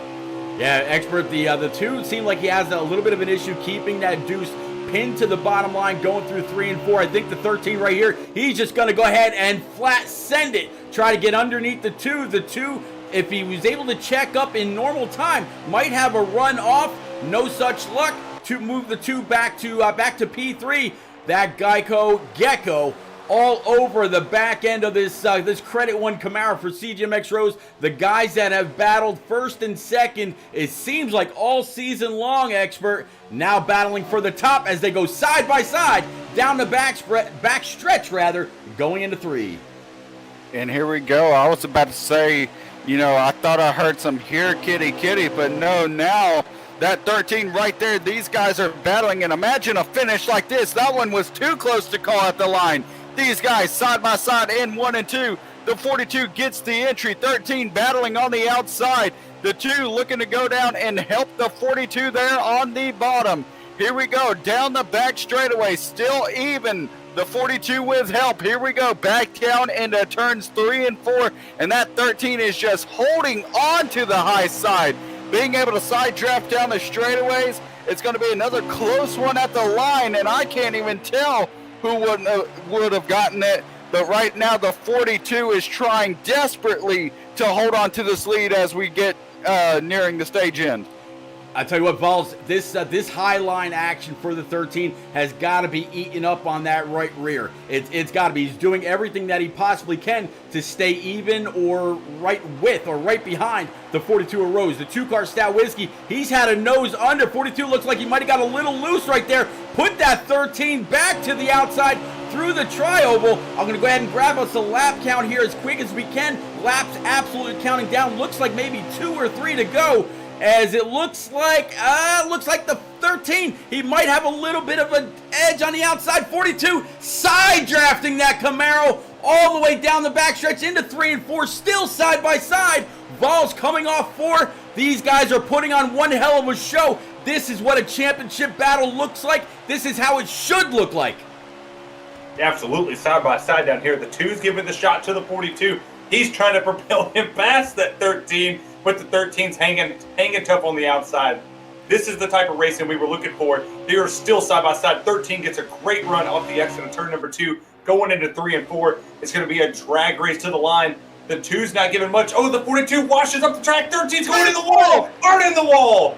Yeah, 13 hard of the wall. Expert 2-car Stout Whiskey. He's going to go ahead and try to grab that spot. I'm going to work my way back up. And let's see, we got, this is 1 to go when they come to the stripe, I believe. Again, I don't have very, very many vantage points tonight. Right now, Rose up against the wall. Not quite sure if he got a little bit of a draft with the wall there, but the 2 staying right behind him. 42 of Rose comes on down, tries to block, having a little bit of difficulty painting that white line. This many laps in, 42 Rose at the line. Looks like that was it right there. So, man, Rose able to make up at least one spot on the 13. So this could truly be a battle all the way through these next 2 stages, expert. And now a 10-point gap. Rose now has to think, okay, it's not the amount of points I needed to get, but I got a point. Now we have to go for more. And we talked about the 42 needing something to happen. I don't want to jinx the 13 or the 42, but Pete just hit 3 minutes after 10 Eastern Standard Time. And you know what that is. Yeah, and go figure, just as you talk about 10 o'clock and the bump, the one and only Rick James, who helped me coin that phrase, pops into chat, says, in this community there hasn't been a more illustrious voice that has been not only a guide to broadcasting success, but a friend in that success. I owe everything to Repeat 1975. Thanks, man. I can't wait to see the next chapter of your career. Rick James, you are a big part of this season. But if you want to pop up here into the booth with us, you are absolutely welcome. If I wasn't quite sure if you were going to be busy with TNT, so I didn't extend the invitation. But man, if you've got some time, please feel free. I just unlocked that door for you. Bring yourself on up here if you want to, man. And thanks for the 500 bits.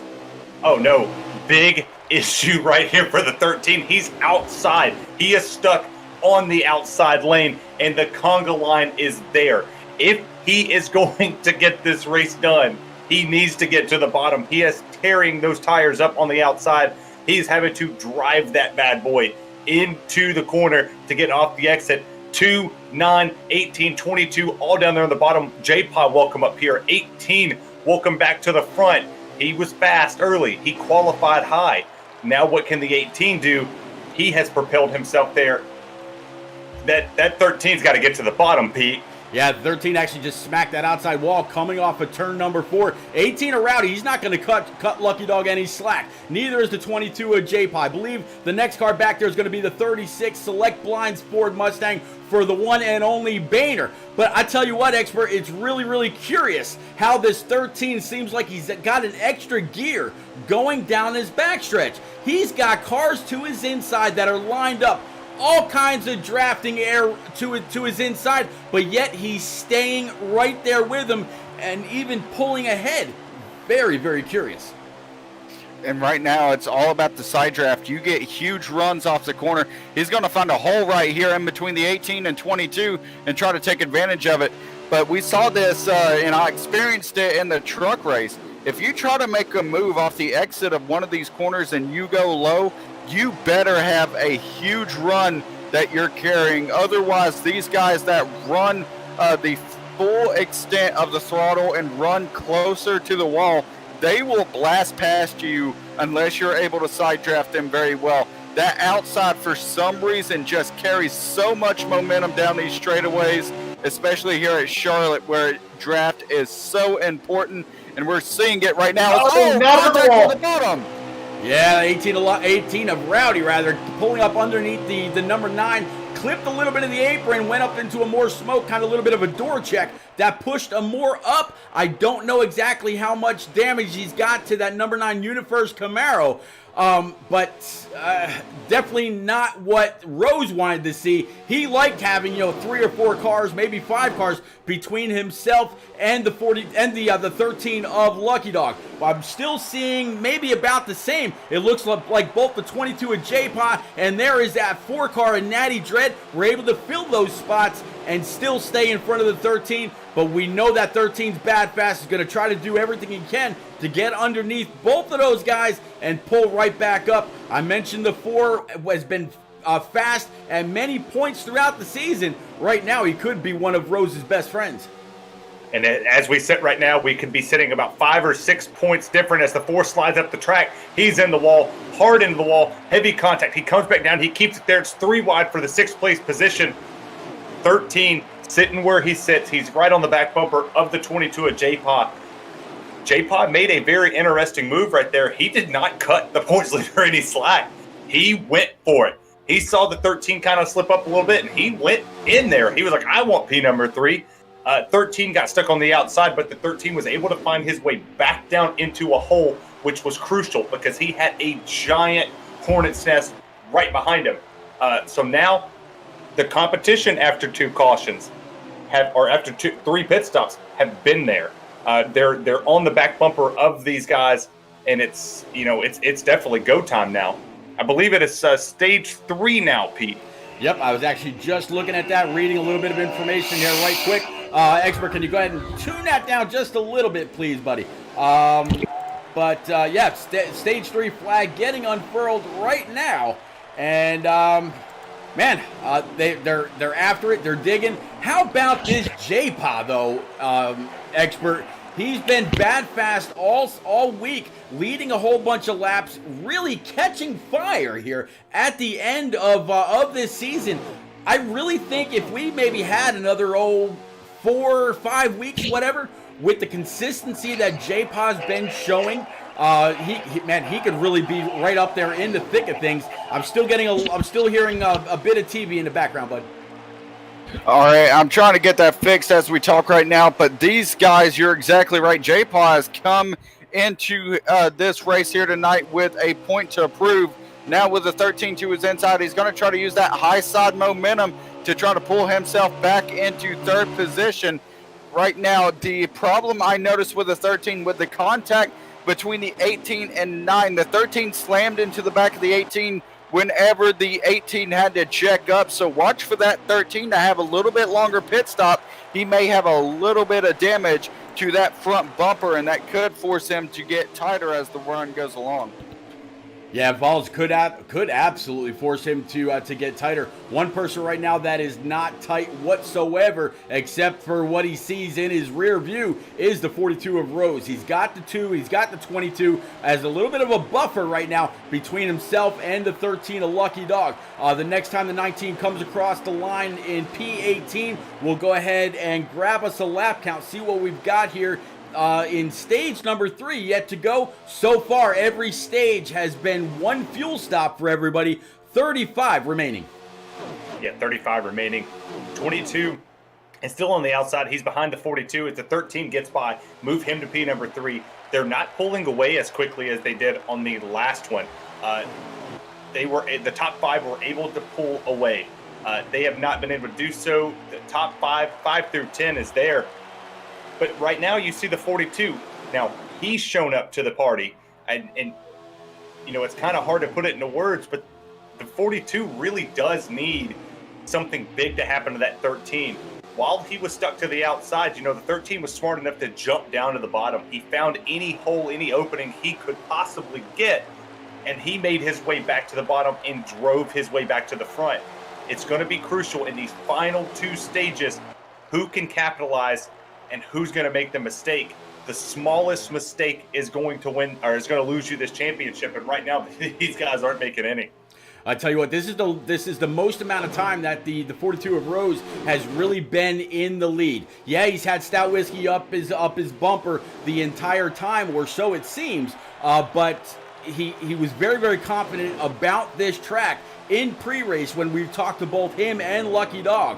So with the clean air on that Camaro, a friend in Stout Whiskey in his rear view, knowing that the 13's a couple back, then he's got the 22 of J-Paw, which has also seemed to help him, but yet also wants a win to show that his Talladega win wasn't a fluke by any sense of the means. He wants this win. Here comes the 2 of Stout underneath the 42 of Rose, 13 right in his back pocket, side by side at the line. New battle for the lead.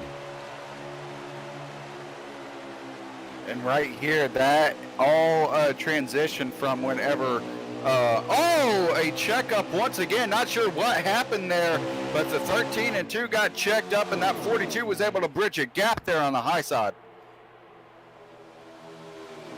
I tell you what, looking behind these guys' balls, going back to the 9 of Amore Smoke, he's actually got a whole train of cars behind him trying to catch up with him right now. There's the 4 of Natty Dread, the 18 of Rowdy, the 9 of Amore Smoke. I'm guessing he started a little bit further back, trying to catch up with him right now.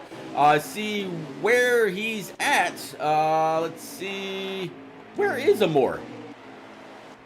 He has dropped back to the P5 position. He had an abysmal start to stage number 3. Did not get a very good shift or a good launch off the pad that he had.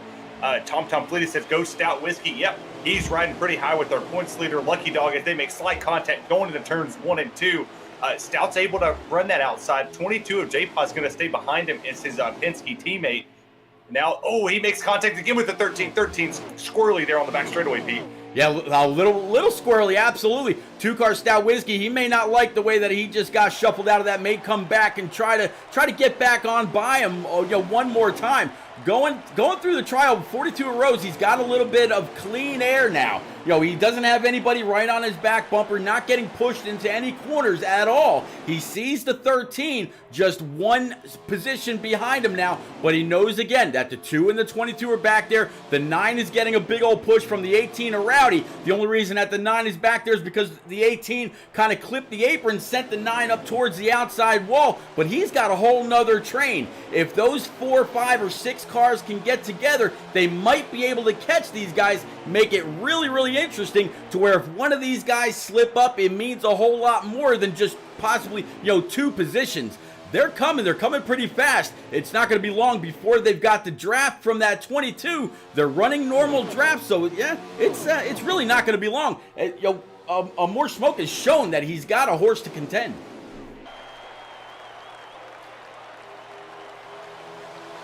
Yeah, you're absolutely right. The 9 definitely does have a horse to contend. He's pulling the guys there from 5th on back. He is leading the train. The one thing that we've kind of seen with the 9 is he has been more progressive towards the end of the run, Pete. We haven't really seen him up there at the beginning of the run, kind of mixing it up. It takes about 4 to 5 laps for his tires to come in and the car to get to its own. And now as the run has progressed, he has the 18 of Rowdy, and he also has, I believe that's the 37 right there behind him. Or Natty Dread, I'm sorry, in the 4. He's pulling these guys up to the front. Top 4's pulled away just a tad bit, but as we still see, the 9's been able to roll it. 13's still doing good in the tire tracks of the 42, hoping to see which way Stout Whiskey goes. Is he going to go to the top with him? Will he stay on the bottom? Which way is the 13 going to do to get past this 42 and take back command of this race? Well, Expert, these guys have got about 7 laps remaining in fuel. Quite a bit left to go here in this stage. Stage points so far have absolutely paid huge. 13 of Lucky Dog won stage 1. 42 of CGMX Rose won stage 2. The only difference in points is the number of cars between each when the stage was completed. Right now, Lucky Dog has an even 10 points up on the 42 of Rose. So every single point matters. Right now, Rose, he's still going to be up, 1 up if they stay the way they are.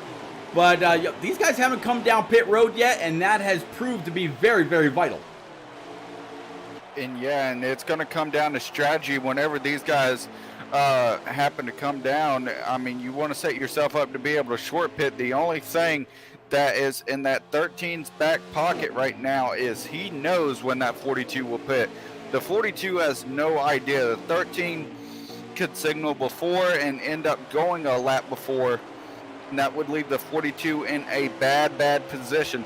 However, now we could see the contrary. We saw it last time by when the 42 decided to go in and the 13 stayed out an extra lap, and we saw the gap that allowed the 42 gain on the 13. So a lot of things to think about as we near the green flag pit stops. Yeah, we're getting closer and closer. Cinepuse is showing me just about 5 laps left. And Vols, on Tuesday night, we were talking about that right rear mostly, with the people that we were able to ride on board with. Then last night it was people talking about the right front more than the right rear. Tonight, riding along with the 19 of Cinepuse, he's showing me more of the right front again, showing 22% on the right front, 45% on the right rear, 45% on the left front, and 60% on the left rear. Absolutely, it seems to go back and forth between the trucks and the different versions of cars as far as what wears faster and what wears worse. Yeah, and when we talk about the tire wear, the Cup guys are the best of the best for the reason they've made it to Cup. We've seen a couple guys have issues with the right front. 13, I believe the 13 and the 42, they have it pretty much even. I mean, the top 3 guys have been pretty consistent through the entire run. We haven't seen much slipping and sliding as the 42 and the 2 come down pit road there. 13 stays on track that 1 extra lap. But the tires doesn't seem to be wearing as much for these guys because as the run progresses, we've seen them pull away. A lot of other people are struggling with the right front. It means they just went with a tighter preset. The tighter you go, the easier it is to loosen it up. I heard the old saying once from one of the Pro League drivers, it's much easier to tighten the damn thing up than it is to loosen the damn thing up. So they're going with the strategy of we're going to try our hardest to run it as tight as possible and to get the most grip out of the tires for the long run. And that's what's paid dividend this whole season, Pete. These guys have been the top of the class. They've been the top of the food chain. And tonight, it looks like the 13th signal to come down pit road right here. Yep, just now Signal actually went another 2 or 3 laps past both the 42 and the 2 of Stout Whiskey. They both went down together, so they're going to come out together. They're going to have a little bit of a draft going. It's going to be really, really interesting to see if those two come flying on by when the 13 of Lucky Dog finally exits. I'm going to go ahead and find old Stout and the 42 right now. There you see them out on track, and they're making up 1 lap here right now. The 13 of Lucky Dog out on track. They're going to go flying on by the 9 of Amore Smoke. And, there's about 17 laps remaining here in stage number 3. Big gap when it all cycles through. But, Expert, the 13 is going to have fresher tires longer. Do you think the 2 and 42 will have too much of a gap, too big of a gap to be able to be made up by the 13? Or do you think the 13's just got the motor to be able to pull his way back up again? Well, right now, as these guys pass him there off a pitch strategy and try to bridge a gap while going full speed, that's going to be the question. The thing to keep in mind, though, if I'm the 42 and the 2, is that clean air and having this gap is going to be so important. Whenever I was leading in the Truck Series race, I didn't have as good as tires as the rest of the guys behind me, but the one thing that allowed me to stay out front is being able to have the clean air and being able to be in control of the race, controlling the different lines behind me if those guys get side by side, and figuring out where the runs are coming from and how I can save while being on older tires, and that clean air helps out a lot. So even if that 13 does catch, and I think he might, I think that 42 and 2 have the advantage, even with the older tires, just because of the clean air. Balls, buddy, thank you very much for the Tier 1 sub. A gift to the one and only Alpha York out there in chat. Alpha's been there all race long. Alpha, buddy, thank you very much for your support all season long. Absolutely appreciate it. We're going to have a whole lot of fun, burning those next-gen cars down. I can't wait. I appreciate your friendship more than you know. We're gonna tear Daytona down as well in August. I can't wait. Thank you very much. Another one to the one and only Harvick fan. Harvick also, we broadcasted over on eSpark quite a bit together. Harvick, thank you very much for sticking out these streams. Seeing you all week long. Thank you very much as well. Balls, this 13, he's kind of catching up to a lap car that the 42 and the 2 cars, Stout Whiskey, just put a lap down. I thought maybe the 18 of Rowdy was going to be able to help the 13 move on up, maybe stay in his draft, but it just seems like the 13's he's just a little bit too fast for that 18 Interstate Batteries Toyota right now to stay with this Camaro. But at the line, 13 laps remaining here in stage 3. Do you think he has enough time to get up front? Oh, absolutely he does. But what is the condition of his tires going to look like? He's having to. The reason they pitted a little earlier, and the strategy kind of surprised me. But then as I started thinking about it, it made a lot of sense. Now the 13 has to drive up there. He has to continue to move his way forward. The more, I get it, he's on fresher tires. He's going to be on fresher tires when he gets there. But the tire wear, as hard as he's having to drive that 13, it's going to be worn before he gets up to the front. So I think the 42 and the 2 are pretty safe as we come down to about 11 or 12 to go. He's going to catch them. Can he pass them is the question. And I had to give you another sub to get to one of the best numbers of all time, Pete. Just because you're the man. I mean, just because you're the man. I mean, no, buddy. All season long, you know, I thanked you dearly, you know, the other day. I don't remember if it was on stream or in chat or on Discord or whatever. Man, all season long, you have been huge. I mean, flat phenomenal with the bits, with the with the raids, with the gifted subs, every single bit. I don't think anybody in my Twitch career will ever give as much as you've given. And that's no slight to anybody out there that has ever dropped a bit on this channel. Everybody knows I don't ask for them. Not one bit. But by the way, not TomTom. Uncle Tom. Thank you very much for those bits earlier. Definitely appreciate it. Uncle Fry, not Uncle Tom. There we go. I'll get it right one of these days. Fry Dog. Cousin Fry, because since I'm only a day older than you, that is. Thank you all very, very much. Papa Bear, Monster, you, Rick James, I mean, everybody, you expert, everybody that has ever helped and supported and pushed me along to get better and better and better, try to bring more and more to every single person I can. I owe y'all a whole lot. Please don't ever think I'm ungrateful, because that day will never come. I appreciate every single one of you. Well, Pete, we give because And we Cape, love you. and Cape, and Cape, and Oh, Cape, don't- yeah, and let's say- Cape. Sorry, sorry, Let's not Cape. leave Cape. Let's not leave Cape out of this. I think there was a, you know, we keep seeing this train next to people, and you know, maybe somebody will get on board. You might not ask for it, but you know, I'm not you. Might be the last night we say goodbye to NNR on Xbox. You know, we could go out with a nice hype train. Let's see how to get this started. It takes two people to tango, as we talked last night. And my next bit badge is 4,100 away to take me to the 100,000 bit mark on your stream. Let's find out how to do it, Mr. Pete. And we're going to do it right about now.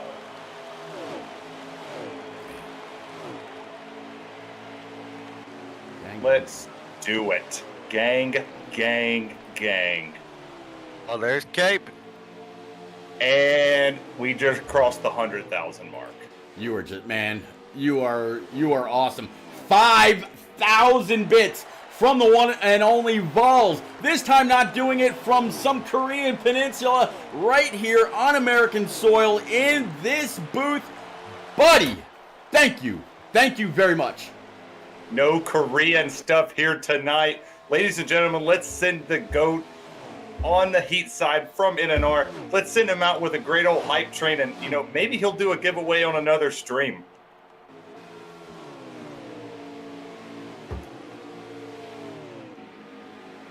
I'd say keeping an eye on the well, these guys are going crazy in chat already. Mama Vol is saying woohoo. Harvick fan Harvick, I think, is shocked about the amount of bits you dropped there. There, Vols. You really showing out today. Got to show out for the GOAT. Y'all are Of just, course. y'all are awesome. I don't ever think I don't appreciate it. Look at that, 5. All right, I'm gonna shut up. I'm gonna pay attention to. He's gonna make me cuss again. So I'm gonna get back here on track. Yeah, I mean, still going through the field, going off of Cinepuse's stream. It looks like we've got, I think that says 3 laps to go. White Walker, aka NNR SWAT's out there. They're doing pretty well, man. Doing pretty well. I gotta say, we're gonna keep on going through the field, expert. I'm gonna need your help here because Vols is otherwise occupied. 42 still has the lead. Stout Whiskey sitting at P number 3, and then we have the 13 of Lucky Dog. He's starting to catch up. They've lapped the 19 here as they come down in turns 1 and 2. 42 still holds the lead. 13 has caught them, but like I said, can he get past them? Sorry, I got distracted of trying to hit a certain mark on your stream. You got to set the bar high when you're me. But the 2 has been very consistently on the back bumper of this 42. Rose has kept a very tight line. We haven't seen Rose compete very well on the bottom. We've seen him kind of drift up as the run progresses. The 2 has been right there as well, and I believe that's the end of stage number 3. Caution is back out. CGMX Rose, stage 3 winner. He is 2 out of 3 so far. Can he win stage 4 and the championship? We're going to need something to happen to Lucky Pete. Man, I got to tell you, we're gonna go over at NNRLeague.com, take a look through those Zazzle tab one more time, because that merchandise has got to go somewhere. Please don't stick me with it. Here we go, guys. We'll be right back. You are a fucking Hey, moron. NNR fans, are you looking for a way to rent your favorite NASCAR Heat preset league on Xbox Live? Look no further. Just go to NNRLeague.com, scroll down to the Zazzle tab, and see what we have to offer.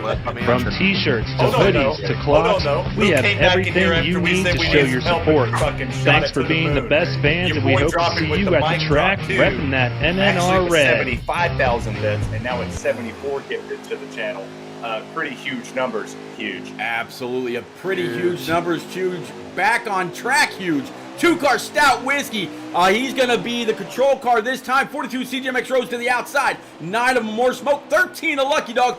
18 of Rowdy in the back. And I want to give a big, big thank you to the number 19 of Cinepew, sitting all the way back in P16. I mentioned earlier that we were going to take a little bit of an onboard, maybe a go ahead and crank it up session. I'm going to go ahead and turn this over. We'll go ahead and be quiet. Let y'all hear Heat 5's roar at its best. Here we go, guys.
All right, big thank you to the. Oh, I did it again. Hey, NNR fans, are you looking for a way to rep your favorite by following? Undo. There we go. Back on track.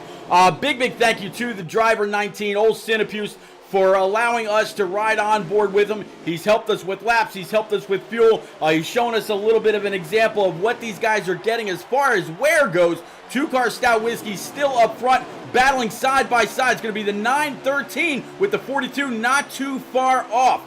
Man, Coey has got to be out there crunching the numbers. 44 laps to go here in the final stage of the final race here in NNR, Queen City, Charlotte Motor Speedway. What is there a more fitting track to try to wrap this all up? I say no. The home of NASCAR. This is where we actually got to meet a lot of our Pro League friends, including the 13, the who drove the 95 last year, old HD Motorsports, so many great friends, Tedeschi, Dohar, a lot of great people. I can't wait. Hopefully we can all meet up at a track again. Man, that 13, he's got that lead. He's got the 42 back in his back pocket. 2-car up high, 22 of J-Paw coming low, underneath the 9 of a More Smoke. 42 laps remaining now, Balls. 42 laps to go, and that's a very, very big task for the 42. We've been sitting here this entire race talking about the uphill battle that the 42s had to climb. He has been ever so close the past couple seasons to getting it in our championship. Tonight, he can see it, but that he has to get through the 13. He needs this 13 to make a mistake.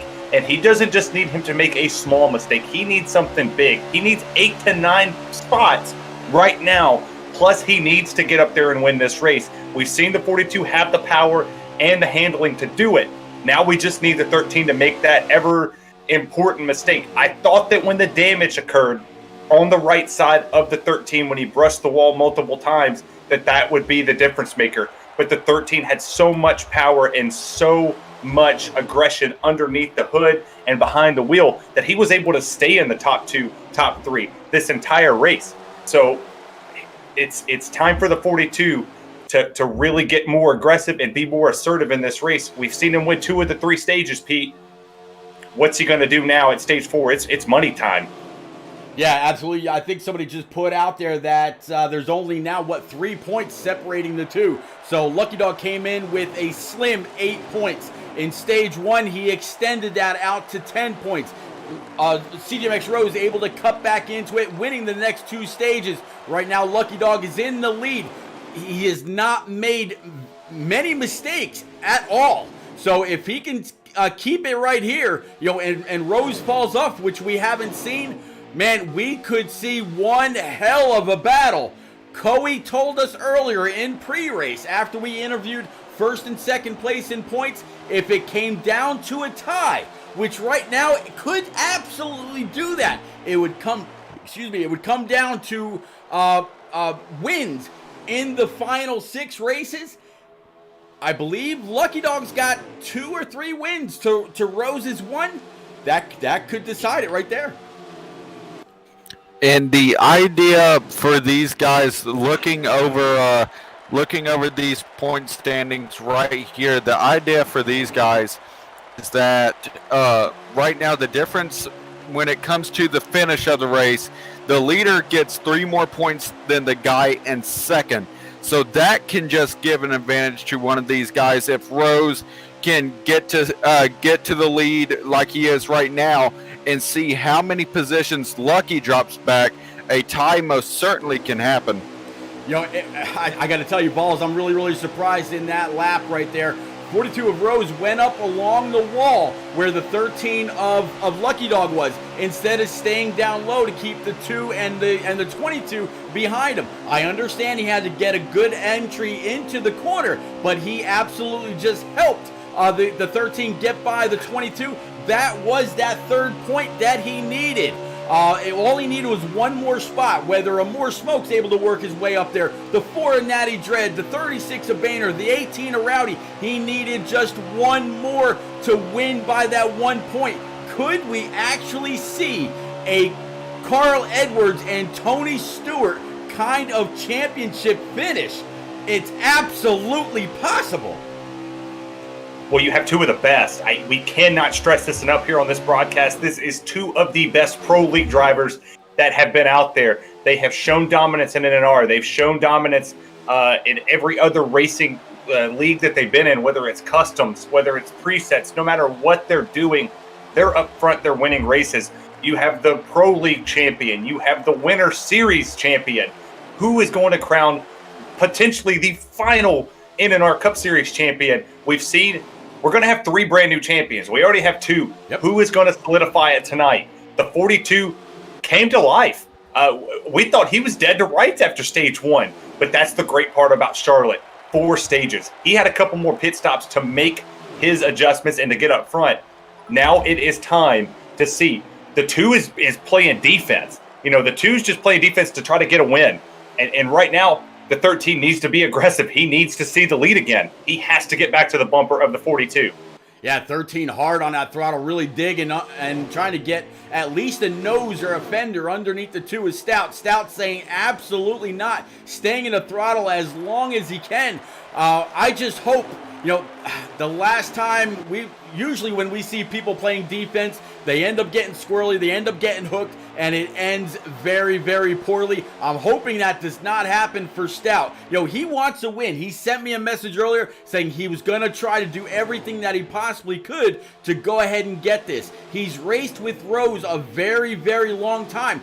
Will he go ahead and take that win from Rose if the option comes available? I believe he will. But if he doesn't think he has the power, I think he might just stay right behind this 42 and push him along, as the 13 really trying to get to the quarter panel of that 2 to drag him back. And the 22 Stout Whiskey staying right there and watching everything unfold. Expert, what you got? Right now, looking at the back, we saw this in the earlier stages. There's a whole nother pack, a line of cars that have hooked up together trying to catch this top 4. It didn't work in stage 2 or 3, but don't count these guys out, especially with the 2 leading this group being the 9 of More Smoke and the 18 of NNR Rowdy. Oh man, I'm hoping y'all didn't see that lag. I just saw too, a little bit of instability in the lobby. Cars going all kinds of slideways. I don't think anybody hit the wall. Hopefully that little bit of a jolt there didn't kick anybody out of the lobby. 10:38 p.m., little past the bump. Hopefully, we don't see it. And if that was it, that's all we see. A little bit more, but right, these guys doing everything that they possibly can. This time the 13 looks like he's got a nose under the 2, but the 42, he's going to go up by the wall and pull the 2 car back up with him. And there's that 22 of J-Paw rather, right on the back bumper of the 2. 13 finds a hole, gives the 2 a little bit of a shot. Both of them up towards the wall. 22 licks the stamp and sends it. He's going to take over P number 2. Stout Whiskey back to P number 3. 13 of Lucky Dog back to P4. This is all Rose wants to see, Vols. It's absolutely what he wants to see. And like we saw right there, the 13 was right on the back bumper of the 2, and that was the difference maker. He was pushing him. He was trying to give the 2 car a run on the 42 to lift the 42 off that bottom. Because the moment the 2 got down, and if he was able to get to the quarter panel, it would have just hung him out to dry. He overshot it just a little bit, and now he's going to keep shoving that 22. He's going to give the 22 a shot now. Did the 2 get upset? Was the 2 upset at the fact that the 13 shoved him into the corner? Will he pay that back? Or will he pay this some respect and go, you're the points leader, you could end up being the champion, and caution is out on the racetrack. This race just got crazy. Yeah, this just absolutely got interesting. Everybody's going to go on down pit road, grab 4 brand new Eagle Feel Goods, fill it up, and oh, by the way, 27 laps to go. These guys get 28 laps with a full tank, so everybody will be good to go, except that tire wear. The tire wear has been awful. If these guys keep pushing as hard as they have been up front, it might cause someone to pop a right front, pop a right rear. Not everybody can be as lucky as Papa Bear in the truck race, where he popped the tire coming off of turn 3 and was still able to coast the line and grab a stage win. I don't think that's gonna, I don't know if that's gonna happen, but now the 22, he's a control car, 42 Rose to the outside, 2 car Stout Whiskey, P3, 13 again starting the outside, Rowdy hard on the throttle with the more to his outside. Will the 13 get stuck on the outside once more? Nope, able to find a hole. Expert going into 1 and 2 all over the back bumper of the 2. Will he get that aggressive again? I don't know, because Stout Whiskey, he's tired of being that punching bag. He will hit back. And right here, he's going to go ahead and be aggressive. He's going to push the issue to try to get to the back bumper of the 42. Here he goes. He's going to be able to pull kind of a slide job there through 3 and 4. And now all over the back bumper of the 42. Now he's going to push the issue again. Inside the 42 comes Daniel Buttafuoco. He's going to slide up contact. He puts Daniel off the track. Now Stout, he's looking to the inside. 3 wide again. And now the 13's in trouble, stuck in the middle, 3 wide, Stout Whiskey on the bottom, a More Smoke on the top, and these guys are going wild. More contact now. Yeah, More Smoke up into the wall. There goes 13 hard in the wall. Oh! Will this bring out the caution, ladies and gents? I don't know. So far, they are still staying green. The only time a caution or a manual caution would be called is if, and that's a big if. Caution's out. More than 2 cars went around. Yep, they are slowing up the pace. So that's it. So the 13, it looks like he's actually in his pit stall, as you see right now behind the 98 of Papa Bear. And he's going to grab those 4 new tires since he heard that the caution was coming out. This just changed everything. He's going to have the newest tires. He can come out, stay on the lead lap. because he pit before everybody else, worst case scenario, he goes to the back, but he's got a hot rod and he's got 21 laps to try to prove that he can get up there and get back into contention. Real quick, people in the chat are going, why was that a yellow? There was another car spinning on the racetrack. He was In the infield. just because the 13 went down pit road, he spun before he entered the pits. There was another car spinning and stopped on the front straightaway. But Pete, I rarely ever cuss on your stream, but holy shit, that just changed everything. Yes, it did. It changed everything. Looks like CJ Max Rose, he's going to beat the 9 and the 2 off of pit road. This we're going to have to really wait and see what the running order is when this is all said and done. I'm getting a bit of reverb again off of your mic here, Expert. Can you kind of drop it or pull it back just a little bit? But man, I love that energy that you just showed. That was just flat awesome. So we're going to rack and stack them all back up one more time under this manual caution. I'm going to go ahead and cycle through the field a little bit, find out exactly where everybody is. There is that 13 Geico Camaro I just saw move on up to the back bumper of the 4 of Natty Dread. He has a lot of cars to get through.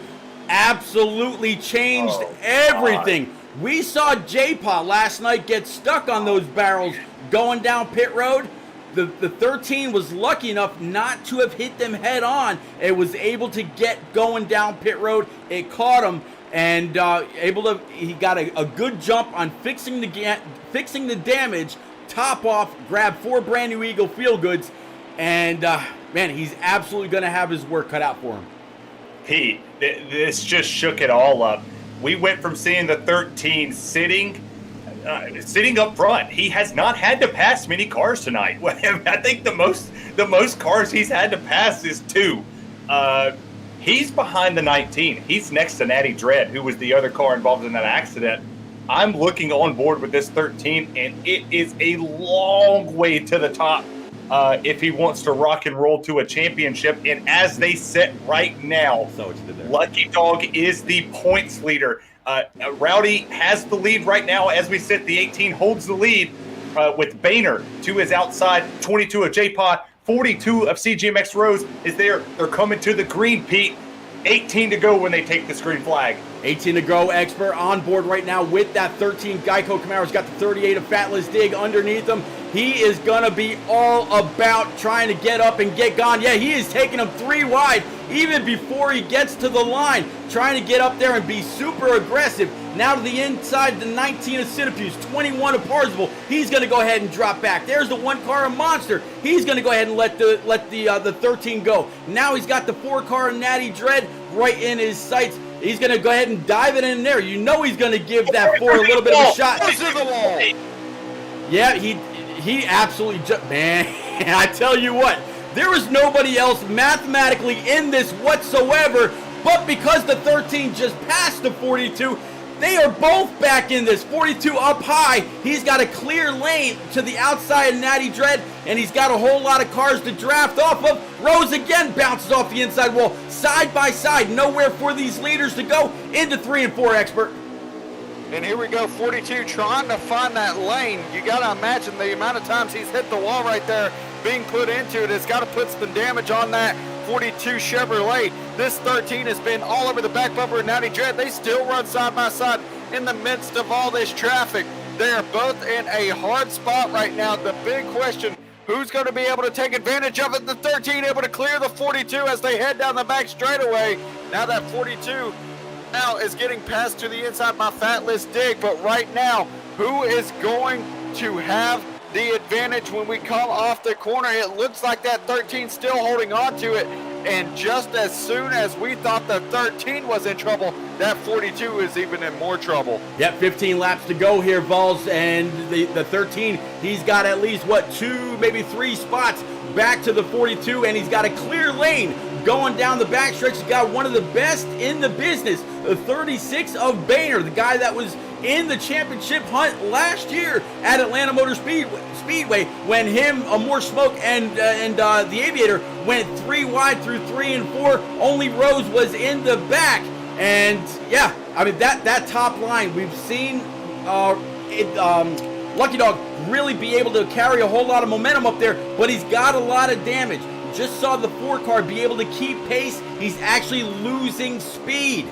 So I don't think this 13 is as strong as he was, but is he stronger than the 42, who also has damage? The 13's not just going to let him go. They're getting closer and closer, back together again. Only 1 car separates them. Vols, this could get down, this could get dirty. They both said in pre-race they would race fair. But when it's all on the line, as it's about to be, with only about 11 or 12 laps to go, will they hold their word? I don't know.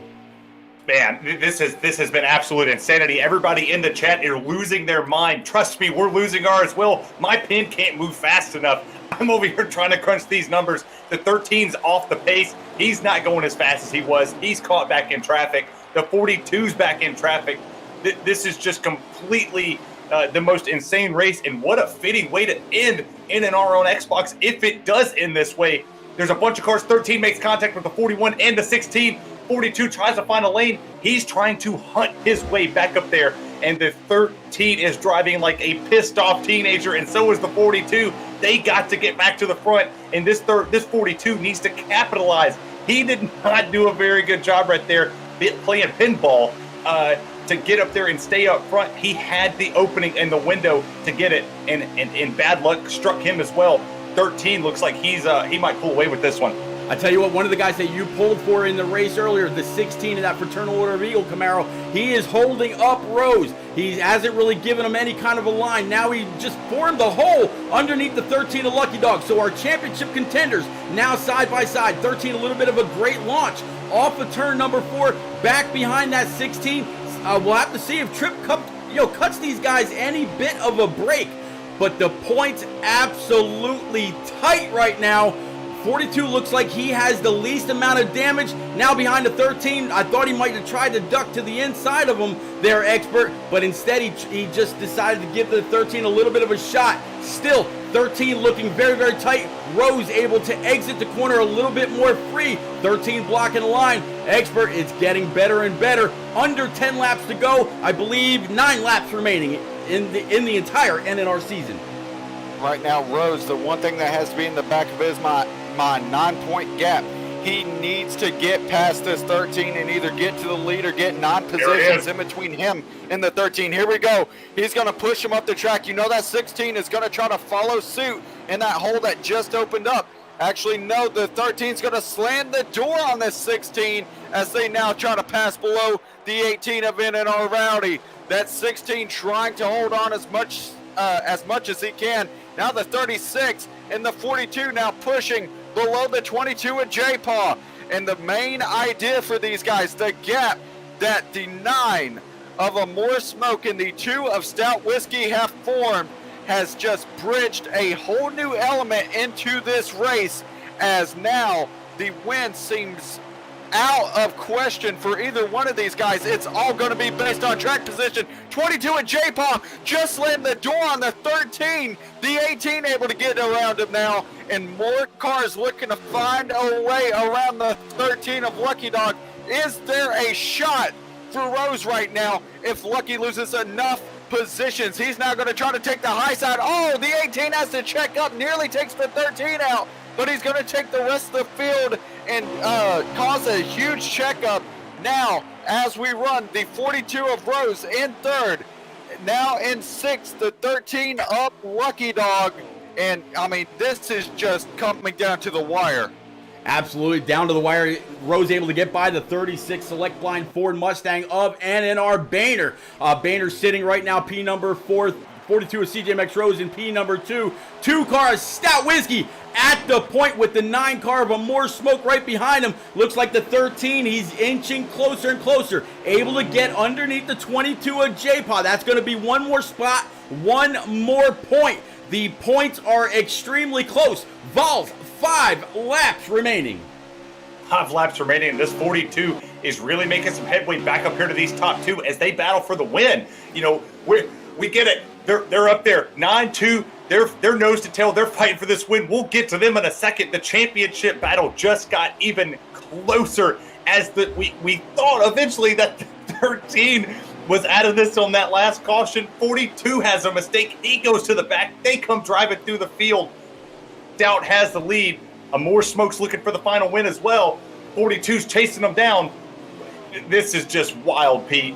Absolutely expert. I'm looking at the damage on the front end of this 13 with the 16 behind him. Looks like the 13 has dropped back now that he doesn't have anybody immediately to draft off of. Yeah, he's got the 36 of Boehner in front of him, but it seems like the suck up that he had before is not there.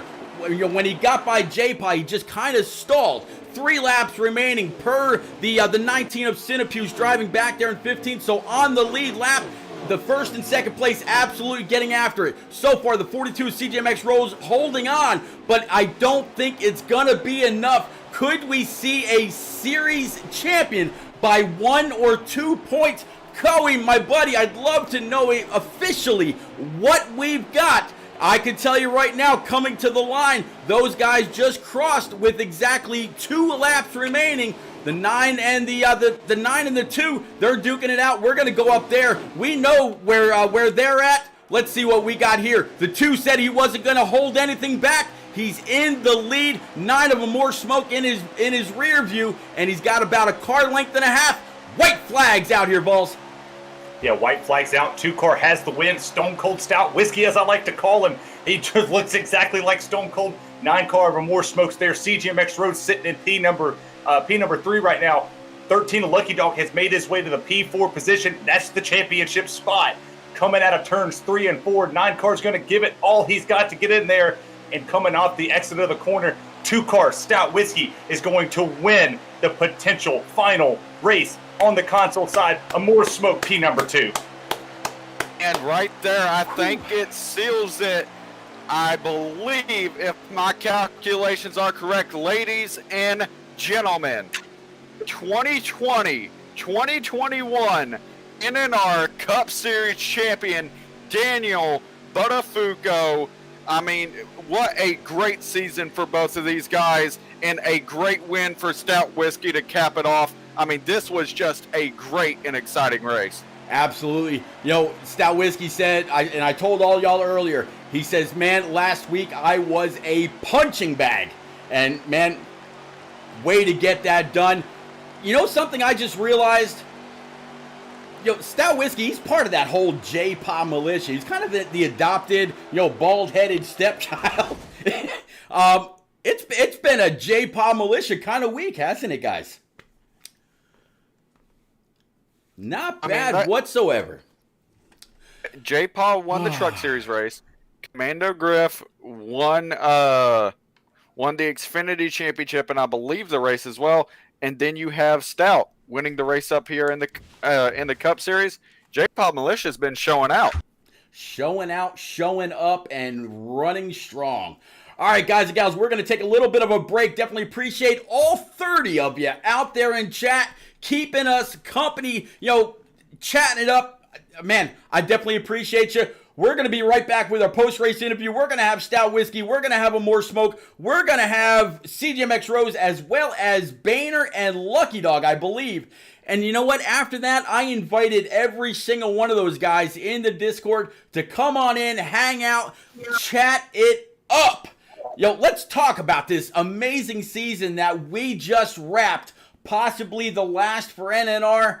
Again, I told Stout Whiskey and Coey if they do anything on Heat 5 before the new game comes out, I was not going to let them down. I'll be right here for them.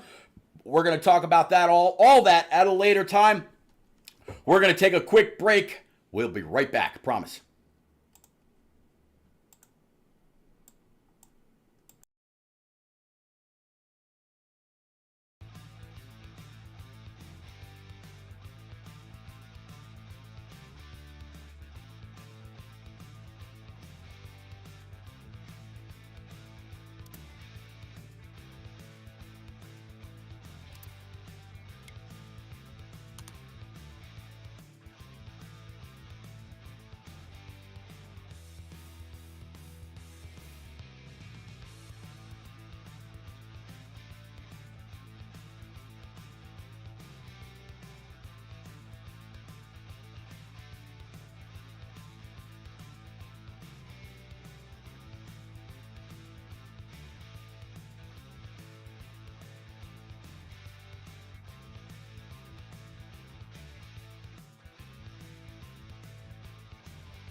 All right, guys and gals, we are back. Post-race interview. Definitely appreciate everybody sticking around for us.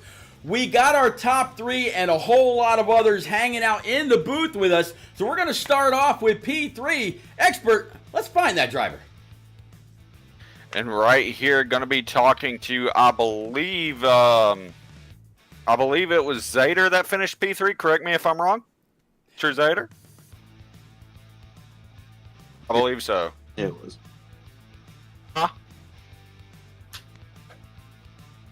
Okay, you know what? We'll skip Rose for now. Let's go ahead and take it one spot behind Zader. Boehner here. He finished right behind Lucky Dog. Oh, I'm sorry, Rose, if I'm not mistaken. Boehner, you got a copy? Yeah, sorry, I was just in here to listen. I actually got fifth. Lucky Dog got by me there 2 to go. Well, you know what? We're gonna go with you anyway. Damn it. Stay in here, Boehner. There you go. Good. Right on. Go ahead. Go. Sick 'em, Expert. Well, right here, Boehner, you fought through adversity all year, ending the NNR Cup Series season with a P5. And, I mean, you showed great speed throughout the season, even with technical difficulties with your wheel, having to go back and forth with the wheel and controller. How does it feel to be able to end the season with a top 5, a little bit of a high note compared to all the struggles you faced so far this year? Yeah, no, it's good when things are working half decent. But, no, I just want to say congrats to Coey, congrats to Lucky Dog, congrats to Stoughton and Moore battling that out there. Probably, I was hoping for another caution after I kind of stayed out there. I mean, probably would have finished top 6 or 5 anyways. But yeah, man, it was a fun race. It was cool to get the wheel working again. The old G920's back. So yeah, man, it was fun. Thanks, Pete, you guys for broadcasting. Thanks, everyone. That's all I got. All right, man. Well, of course, for your last interview of the season, you know we have to do it. Any shout-outs from you, man? Oh, man, just shout out to Coey and you guys. And Stout on winning. Rose and Lucky Dog for having a good championship fight there. Yeah, man, I mean, I don't really got much, just appreciate all you guys. I shouldn't even be talking to you, so appreciate y'all. That's it. We love your long-haired bearded self. Yeah, it's pretty nasty right now. So yeah, I'll have to get another photo up on Twitter or something when this summer series gets going. I'm going to do my best to catch up with you after I get out of the Army, but I will roll on here. I believe the next interview is going to be P number 2, Amore Smoke. How you doing, buddy? Good. All right, man. You kind of had an up and down day. We watched you progress throughout the race. You fell back a little bit. You fell off from the draft, but then you clawed your way back up to the top, and you had the lead until you and Stout kind of had a great battle there at the end. Kind of walk us through your race. What did you feel, and how was it racing around the champions? Yeah, car was good. Yeah, just trying to be careful around Lucky Dog and Rose. Didn't really want to mess their day up. Car was good. I'd fall back to 10th on the restart and work my way back up to about 5th. Then I'd be out of the draft and wait till the next stage, do it all over again. Had a really good restart there, and just wasn't enough to win. Well, you come up P2 in the final race. Congratulations on your season. Thanks for sticking it out, being a part of the NASCAR Heat 5 community and the NNR family. We appreciate everything that you've done this season. Any shout-outs in the last race of the season? Yeah, shout out to Coey. He's the only reason why we're here. Pete for broadcasting this each and every week. You for broadcasting it. Rose for putting up a great race. Lucky for winning the championship. Well, congratulations on a P2, Pete. Appreciate it. We got a winner over there for you. Man, I tell you what, whether it's Bristol Auto Club, a stolen win at Kansas Motor Speedway, or getting the undisputed win in the final, possibly the final NNR race, Stout Whiskey. Buddy, it seems like it was just yesterday you were sitting in this rig, testing out iRacing, possibly, figuring out, things yet to come for you. What a hell of a way to shut this all down. I know your dad's probably out there watching you. He was rooting you on. We were riding along with you for about the last 5 laps or so. You were pushing and shoving and ducking and diving your way all the way to the lead. What transpired to move Rose out of the way? You get the win, knowing that Amore Smokes got your back, and he wanted that win as well. He was just as hungry as you were, but you got it done to shut down the whole season. Well, I mean, honestly, man, just going back to the beginning, just kind of just being in the mix that whole time. I don't think I fell any further back than fifth. And, the first stage, the race that, I don't know if you saw, the race to the checkered that Amore and I had was absolutely ridiculous. He had to beat me by, I don't know, 1,000th. And then, I got the front seat for the second stage finish, watching Lucky and Rose duke it out. And then third stage, I don't really know what the hell happened in third stage. I think I blacked out, and it was just driving, subconsciously. And then there at the end, I mean, I'm not sure what happened with Poopy and J-Paw. I know they weren't happy with each other, and I checked up, and when I did, the left front got on the apron, and I hit Rose, and it sent him up the track. So, Gotcha. My apologies to Rose. That was not the case. It was just trying to check up for what was ahead of me, and he ended up paying the price for it. So, I apologize to him. And then, once that final restart, I mean, more checked out. And, once I was able to pass those guys, on older tires, man, my car was freaking lightning fast. I didn't have any draft or anything, and was able to run down more there. And, I know I love him more. Josh he's one of my favorite racing friends. We talk about stuff, pretty privately. We talked about some stuff earlier today that's, pretty privately. And, when I got to him, I gave him a shot square in the rear end. And, I know he's not happy with it, but, I didn't pull underneath him and door him and send him to the wall or anything. I just hit him square in the rear end, and was able to drive away from him there. And I guess with like 2 to go, I don't know if he got slightly on the apron or whatever, but he fell back. And then I just tried to make sure I hit my marks there that last lap. But this feels good, man. This is my second home track. North Wilkesboro will always be my home track. That was, you mentioned my father. Dad used to come pick me up from school early on Fridays, and we would go to North Wilkesboro and watch qualifying. And that's some of the fondest memories I have as a child. But, to win here and the longest race of the season is extremely special. And to race, guys who I think are, obviously Rose and Lucky Dog are 2 of the 3 best drivers on this game, hands down. And Amore's right there with them. So to be able to come here, race, and pull this out is extremely special. Yeah, man, this entire, buddy, I hear you. And it trust me, it's getting to me too. These last 2.5+ years of watching you race, streaming your races, broadcasting your races, talking you up for everything that you've absolutely earned over your time here with NNR. Buddy, I call you a true friend. Can't wait to get back to a track with you. You're a hell of a guy. I told you what my first impression of you was. It couldn't be furthest from the truth. Stout, you've never been afraid to tell anybody what you think of them. I don't say this to guys very often. I love you, Stout. Great race tonight. We'll definitely keep in touch. Keep things going either here, the next game, or over on the iRacing side when you make your way over. I appreciate you, brother. All right. Hey, Pete, real quick, man. I had to back out the volume cut out. I just got to thank Coey. I got to thank all these guys, man, that I race with. I love these guys. I really do.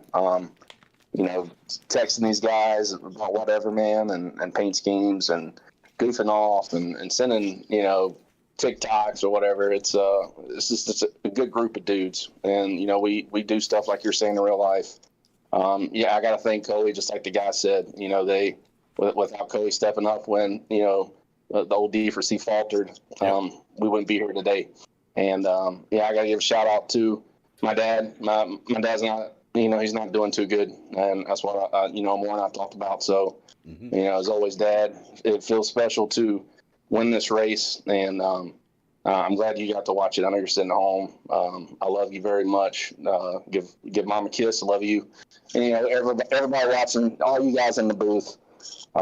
Just thank you guys for for the time and the effort you put into this. This is just a video game. That's all it is. It's nothing more. I know sometimes we get caught up and make it more than what it is. So, just thank you for the sharing in the joy that I have playing this game. Thank you. There you go. Class act, Stout Whiskey. Congratulations, brother. All right, so we're gonna go on now. Vols expert. We got two more guys that put on one hell of a quality battle all night and all season long. I don't think so much deserved attention has ever been paid to. Man, where do you even start? Vols, CJMX Rose came in P2 in this championship. Let's talk to that driver, the number 42 Credit One Camaro, please. Yes, sir. Rose, how you doing, man? Doing good. It stings a little bit, but got to move on. Yeah. P number 2. You didn't end up getting the championship. We kind of thought when the 13 had his issues and he fell back that you had it, that this was your run for the championship, that all the stars had aligned for you. Kind of walk us through. You after the caution came out, you knew the 13 was back there. You started off P number 4. What happened the moment you guys took the green flag that kind of puts you back there in the back? And what was your mindset when you saw the 13 again? Well, I started P4, and I knew Dan was back there, so my focus was just don't worry about him anymore. He's not near you at the moment, so just try and focus up front. And then I think J. Paul and Poop starting to get into a little altercation up front.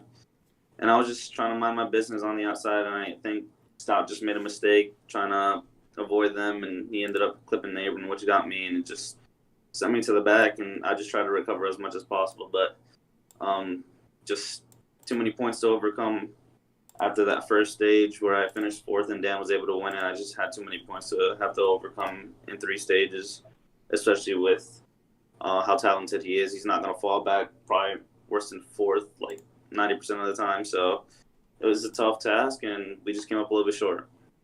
Well, you did. You ended up winning. You ended up winning stage 2 and stage 3.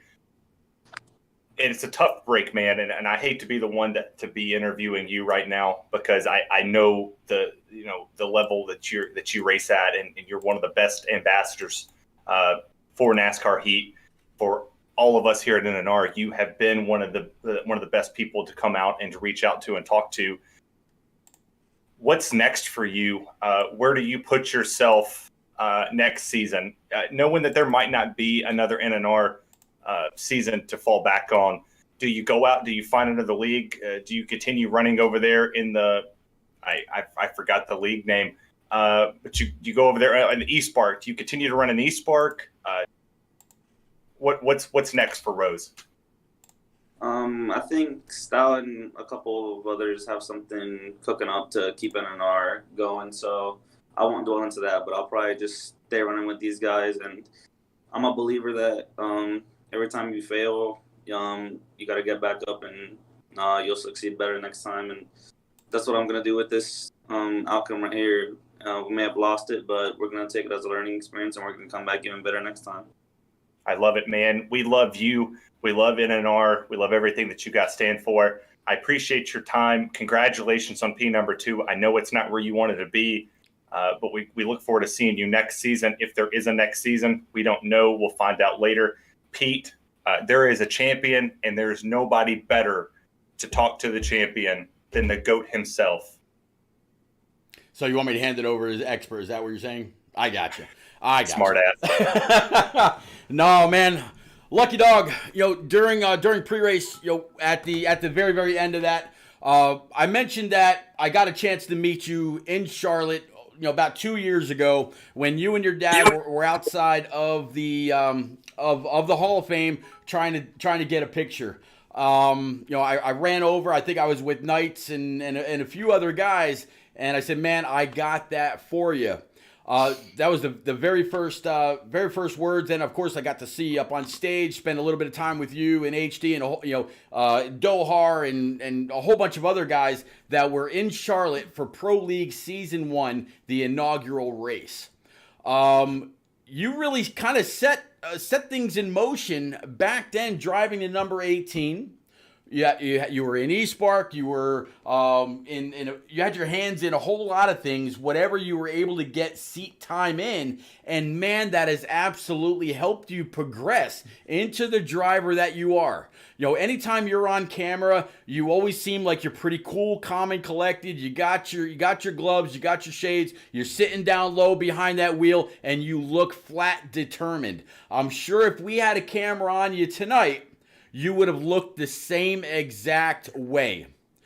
When you got forced down pit road and you hit those barrels, gave you all kinds of damage, the caution came out, manual caution came out because more than one car had gone around. You went down into your pits instead of passing through, you fixed the damage, you were able to grab 4 brand new Eagle Feel Goods, fill it up with just what you needed, got back out on track more than 3/4 of the way to the back. When you saw Rose coming at you after the restart, take us from there and what you had to do to go on to take this championship. Well, Pete, before I begin, how much time you got? Because I'm going to be speaking for a long time. Buddy, the floor is yours. Yeah. First of all, I just want to say I'm honored to be here and just really thankful for all the opportunities that have came around. This whole journey has been crazy, and it's just been without, it couldn't have been possible without all my family and friends throughout the whole great support. I really wasn't expecting much this season, and I just was honored to be racing against the best guys on preset, and every race was a learning experience. Racing guys like Amor, racing guys like Rowdy, who I enjoy racing against and had a great blast racing with him today. Stout, Aviator, and obviously Rose, and everyone else racing in the series, Boehner, J-Paw. You're racing against some of the best guys in the game, and especially in the preset world. And to be racing here in this incredible series is just more than anything I could have ever asked for. And man, it was really stressful there that last stage. I just made a move there on Stout just to try and because he was hooked up there with the 42, and I was going to do what I could to make sure I could break those two up. And then I got a run. I was on Rose, and some reason that stage, just when I was entering on the bottom, it just bottomed out like crazy, and I was just trying to get off of him. I hit Rose by accident, and I checked up just so I wouldn't hit him again because I was going straight there, and then I got forced 3 wide, and then I got hit the wall, and then I bounced up the wall and went to the pits, and at that point I thought it was over, but I just kept my head in the game.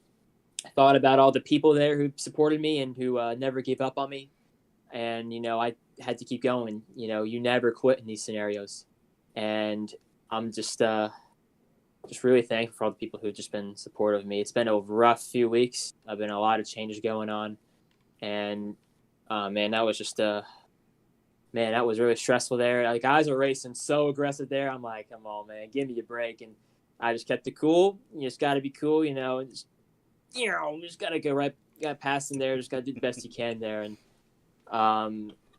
it's just, good grief, man. I'm going to save the thank yous for when you ask me them.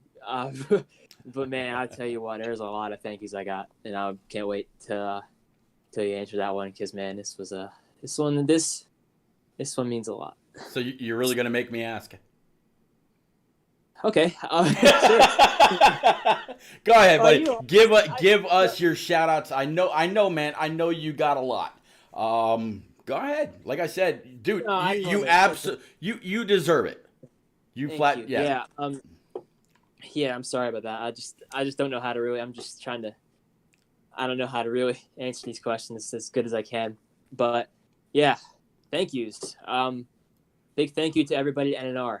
An incredible series. Never did I think I'd race here, because ever since I joined this community, that was always a league that people raced in. That was considered one of the hardest, most challenging leagues to race, racing against some of the best competition all around. And I always dreamed of racing here, but I never thought it would come true. And my first race at Daytona was incredible, and our first win at the Charlotte Roval, and then we ended up winning here at Charlotte. I mean, just every single race has just been an experience. I've loved every moment of it. Even when I haven't had the best runs, I've loved every moment of it. The challenge of trying to chase guys like Rose, Aviator, Amore, Stout, trying to chase them, trying to better myself as a driver. That's what you live for as a racer. A big thanks to Coey for putting on an incredible series. Trucks, Xfinity, and Cup. This season's been one to remember for all three series. Big congrats to all the champions, from Trucks and Xfinity, and big thank you to Repeat for streaming these races and for just being a straight up GOAT. Vols and Expert for doing a great job with the commentary and for just putting on a great show. Big shout out to Rose for being an incredible championship rival. Had a fun race with him. It was fun there those last few stages. Got to say, thoughts and prayers of Stout and his dad. I know it's it's going through tough times, and I just hope that his dad, will feel better and will just, get through everything. I just hope that, Stout and his family, everything will just, get better. I hope, I want to say a big shout out to my, I call him my uncle, Uncle Xbox Uncle, my good friend Fry. Ben, he was the one who really believed in me from the start, even when I was at my very lowest. And without him, I wouldn't be here. Got to say a big shout out to Counter Chords. He was watching the race. He's been very supportive. Thank you. Big thanks to, obviously, my mom and dad for being the best parents I could ever ask for. And they literally rushed to the room, give me a hug. It was really cool. Reminded me a lot of a few months ago. And just everybody who's all my friends, who've supported me along the way. Got to thank the good Lord, too. He's powerful. He's great. I don't know if you can hear my voice, but this is probably one of the biggest championships. This one means a lot to me. I really wanted to race here ever since way back when. This one means a lot to me. I really love racing here. This is one of my greatest league racing achievements ever, if not my greatest.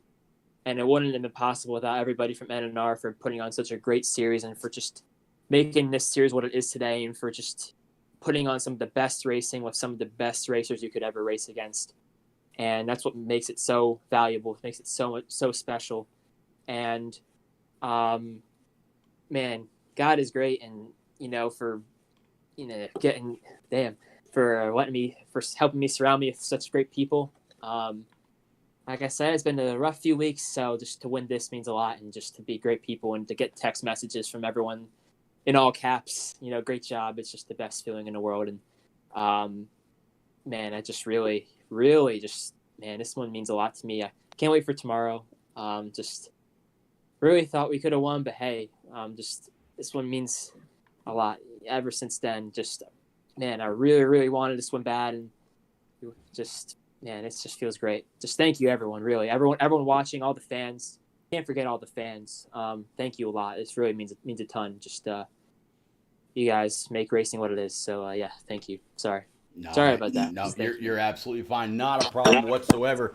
All right, Expert, we're going to go ahead and bring in old Papa Coey, as some like to call him. Coey, I got to know, bud, those numbers had to change lap after lap. What is the final point disparity? Oh, well, after I knew that he clinched it, I didn't totally add it up, but I think it was probably like 12 points or so. Stout. Man, Expert, buddy. Yes, sir. Why don't you see what Coey thinks of our season? Well, Coey, you're the boss man. You have the overview of what the great work that Pete, bringing in me, Rick, Ward Burton at the beginning, Vols, of course, stepping in at times, great commentators like Commando Griff, who came in, I believe, made his commentating debut here as well. You saw the overview of everything. Go ahead, and I know you were hinting at an announcement in the beginning as well. So go ahead. The floor is yours, my friend. My God, so much in my head, I don't know where to start. Uh, I guess first I would start with my admins. Starting with I guess Boehner, who took it upon himself to start up helping with the recruitment. He would go out there, and once we, if somebody came across Pete's Stream that wanted to race, or they got on the website, or word of mouth, Boehner was always there to help go out there and check these drivers out. Some of them ended up doing good, some didn't, but for him to put the time in to help us do whatever we needed, he was always there in the beginning and through the season. And I just want to give a huge shout out to Boehner for all your help that you gave to us this year. Was able to get Swats in here, so I wanted to thank Swats for doing a great job in the truck series. It's definitely probably the best season we've had in the trucks as far as an admin, and get me the points every week, and being there with the meetings when us having long talks at night and how to work things out. Did a phenomenal job. J-Pa with his militia and getting everything together with oh my God, I'm sorry, I'm forgetting. J-Pa, what's the guy's name that gives me the points? Q-Dog, probably. Q-Dog, I'm sorry. It's so much in my head. Q-Dog was able to help me and J-Pa with getting the points every week. Big shout out to him for helping out with everything. And J-Pa ran, great series over there with the Xfinity guys. Stout, could never say enough about Stout for helping out with everything, with his attitude and his comical being, and helping me with issues that would go on through the year. So a huge shout out to Stout. And then we get into the drivers. Start with the truck series. We had Bowling, who was just dominant all season. He pretty much made every race. I think he missed like 2 races.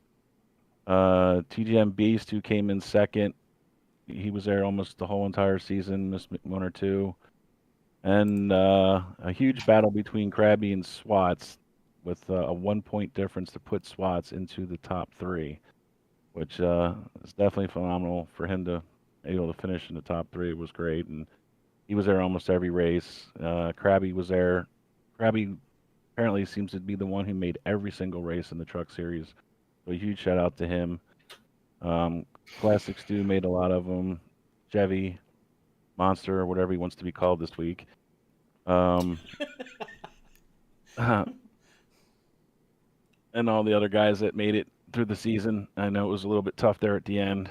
Unfortunately, Bowling just destroyed everybody, so it kind of put a bad taste in everyone's mouth trying to catch them. And then, of course, with the iRacing thing kicking in, we lost a lot of people. But at the end, it still was a great race this week, and a huge shout out to all the drivers that stuck it out and it was here during the season. I appreciate everything they've done.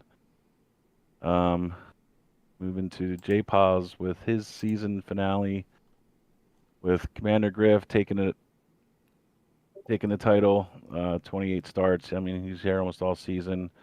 Combat Beast came in second, and Q-Dog with third, and he'd be another one. Q-Dog and Master Killer made every race this season. Huge shout out to them. Yotes, Cole, King Mathers, all those guys, all the militia. You guys had a great season, and definitely dominated with most different winners for the season. I think what you have, about 11 different winners, 12? That would be 13. 13. I had to go one more higher. So I'm not a gambling man.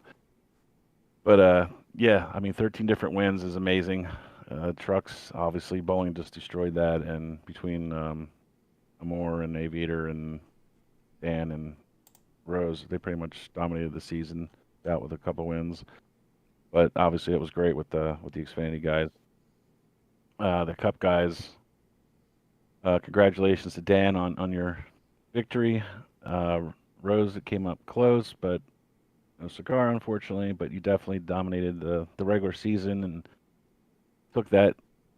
It means a lot to just pull it out through the whole season.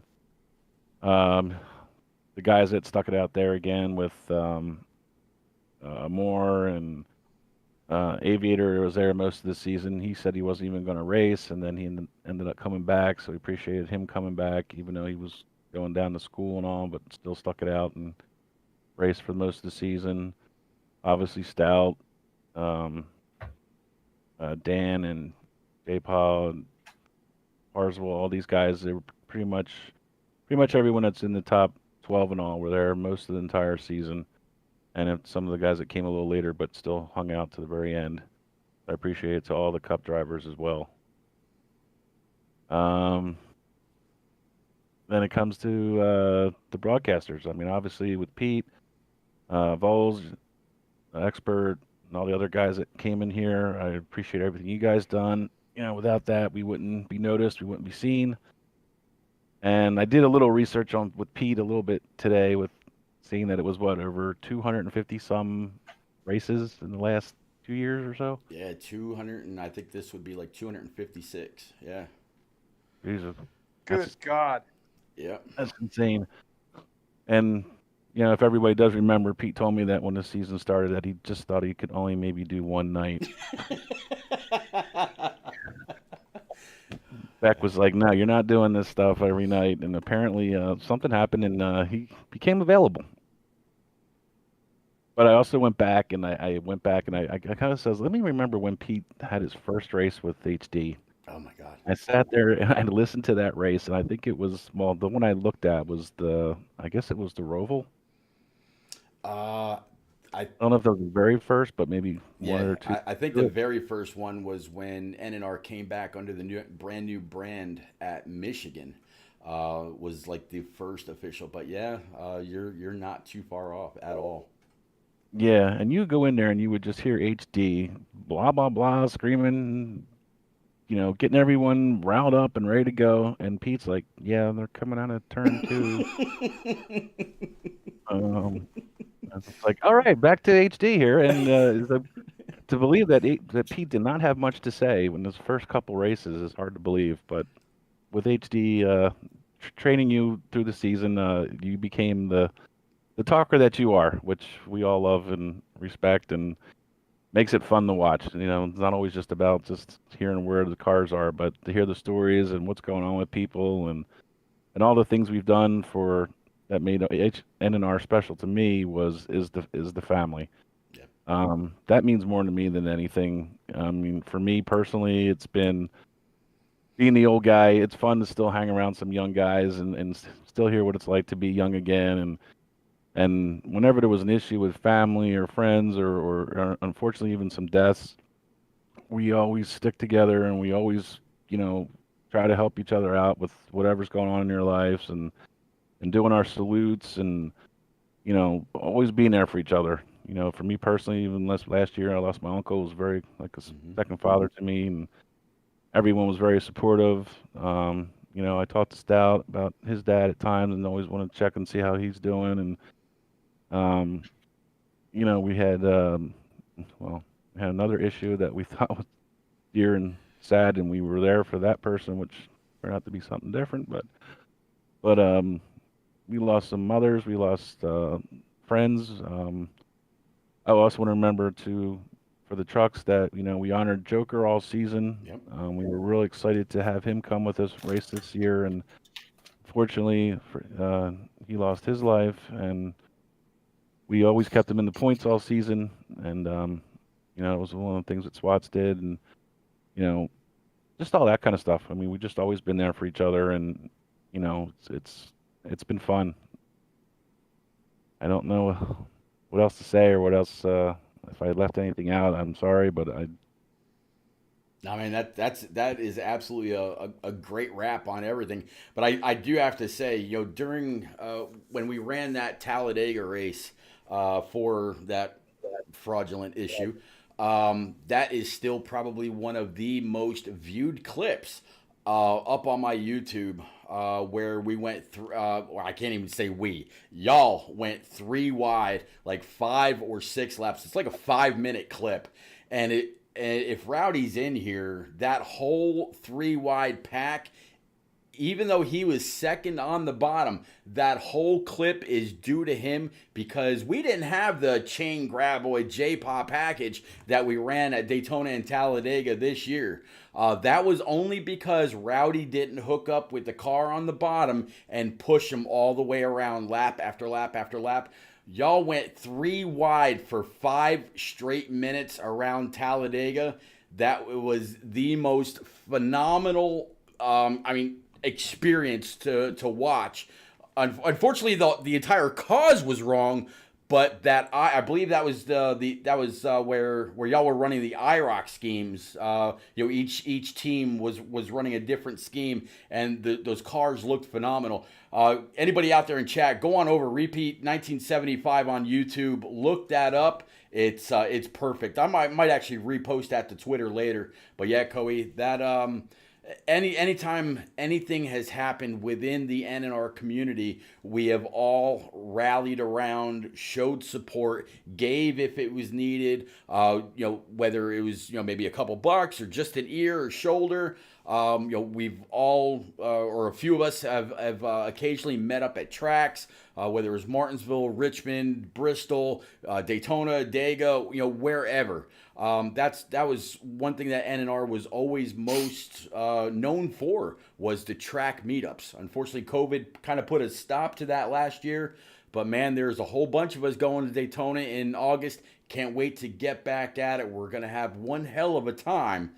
Coey, I appreciate every single thing that you have done in NNR, not only when you took it over with a little bit of help from Horn, rebranded it all, and got everything back up and going with the help of some admins, whether they're still here with us or not.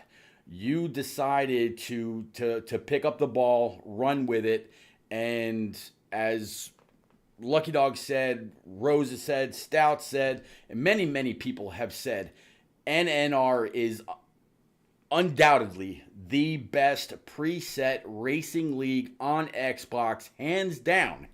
And I'm hoping when this new edition, whatever it's called, NASCAR 21 or whatever it is, that it's available on the existing Xbox console, we can pick up that game and keep the NNR tradition going.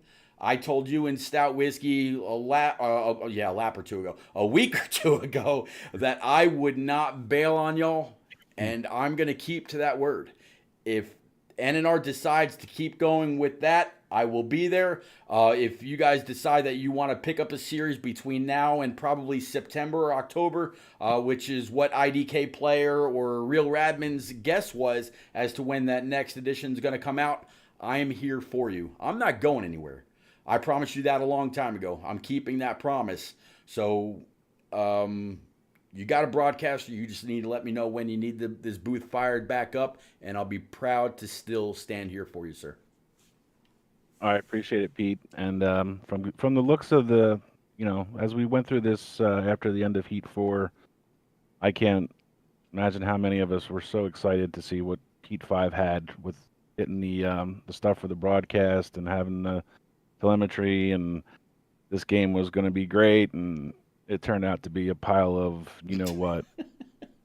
Unfortunately, that's the nicest way I could put it. Starting a new game up and still having Heat 4 graphics on it and everything else, it was just sad. And I just did not have a lot of hope in the new game. And with the new console, I don't know if we're going to be able to still play it on that yet. And I'm so sure a lot of people can't even get their hands on one. So if we can get on this console and the game is looking the way it's looking, I think NNR will be back. I hope so. I absolutely hope so. All right, guys. I promised all y'all out there that were in the Discord, whenever we got done talking about the race and talking about what's next, congratulating the champion, whether it was CGMX Rose or Lucky Dog, I was going to absolutely just go ahead and open up the stream. Anybody want to talk about any part of the season, highlights, lowlights, reminding everybody else of something, or maybe telling somebody something that everybody might have missed? Anybody got something they want to go over? I actually do. Go ahead, Balls. I mean, I'm not an emotional guy, but I've been tearing up for the past 10 minutes here. A lot of people probably do know this was it. I'm not going to be back with NNR in any capacity next season. I remember calling the first race with you, Pete, in the FFRL, and I thought, man, this is awesome. I've heard a lot about you. You were it, and after the race we talked, and you said, man, you got something. Let's see what we can do. And I came over here and I called that Michigan race with you for Coey and his uncle passing, and it meant a lot to me. It showed me that family does exist on a game.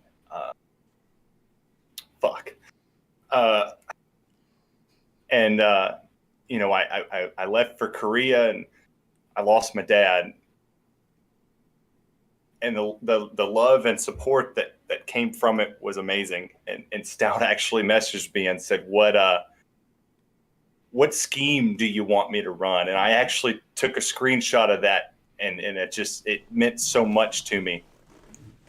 And I remember sitting there and I watched that race when I landed in America, and I saw the pass in the grass. I saw it. I saw the move that he made to win that race. And he said, I'm going to win this race in the sun drop call. And he did. He went out and he showed it to me. And I said, man, that's where we're from. That's where Sundrop was made. That's awesome. It means the world to me. And they went out and all 3 series ran the schemes of Earnhardt for my dad. And to see, I showed my mom when I got off the plane and she watched it. And, the love and support that it came from NNR, whether it was from the people in the chat, whether it was, the opportunities that was afforded to me after the NNR Xbox side, moving to iRacing, it wasn't, what I expected, and things happened, and I wish nothing but the best for the NNR guys. I hope that it's going to move on without me. I'm just a spoke on a wheel, and it's going to continue on, and it's going to be better than ever. I will always be a fan. I will always be a big supporter of what NNR does, no matter what.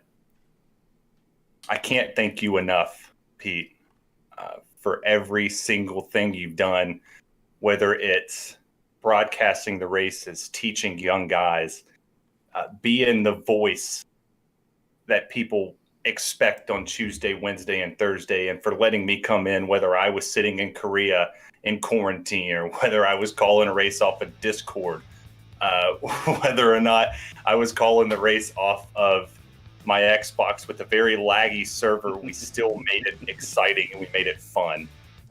And I promised you a gift Tuesday night, and I said, you're not going to expect it.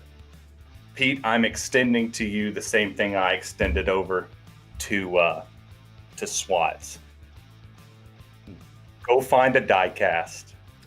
Buddy. Send me what you got. And I want to thank you in my own way of what you collect for teaching me and putting me up there and just being a great friend. It means the world to me, man. I love you, buddy. I love you too, buddy. Thank you very much for being here, all season long, from the word go after, like you said, meeting each other during the FFL races. And, as much crap as the guy caught as that whole tournament went on, a lot of friendships were made through that tournament. I would not have met Atlanta. I would not have met Rick James. I would not have met you. You in turn introduced me to Expert. So even though he caught a lot of flack for what happened, man, a lot of good came out of it. And man, we called a lot of great races together. We're not going anywhere except for down to Daytona in August. I still got that first beer, buddy. I definitely appreciate all your time, all your effort. I appreciate you as a brother in the armed services.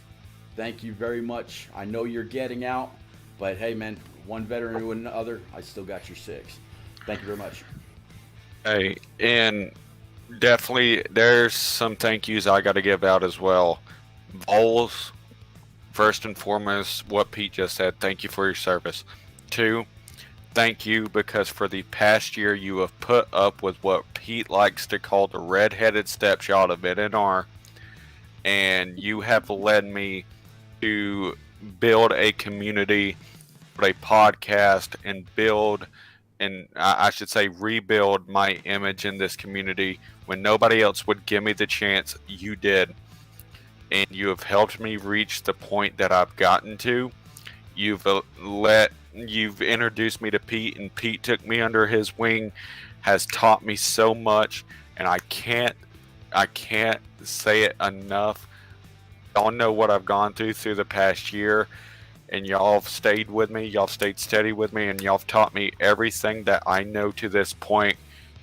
And I cannot thank both of y'all enough. Y'all are like brothers to me, and I hope to see y'all whenever. I know Vols, we're probably going to have something coming up Wednesday nights. Pete, of course, if Coey gets it to where we're coming back, I'd love to join you again, but I can't thank y'all enough for what y'all have allowed me to do here this season. Thank you so much.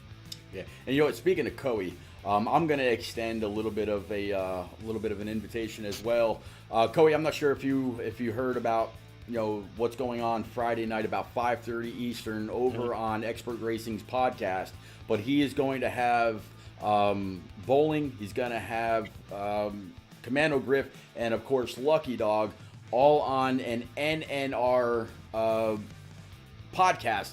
And of course, I would love to cordially invite you as well as the owner of NNR. Talk with the winners, sure. Talk about everything else like that, and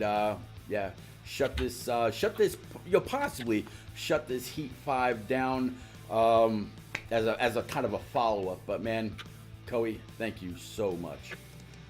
I appreciate it, Pete.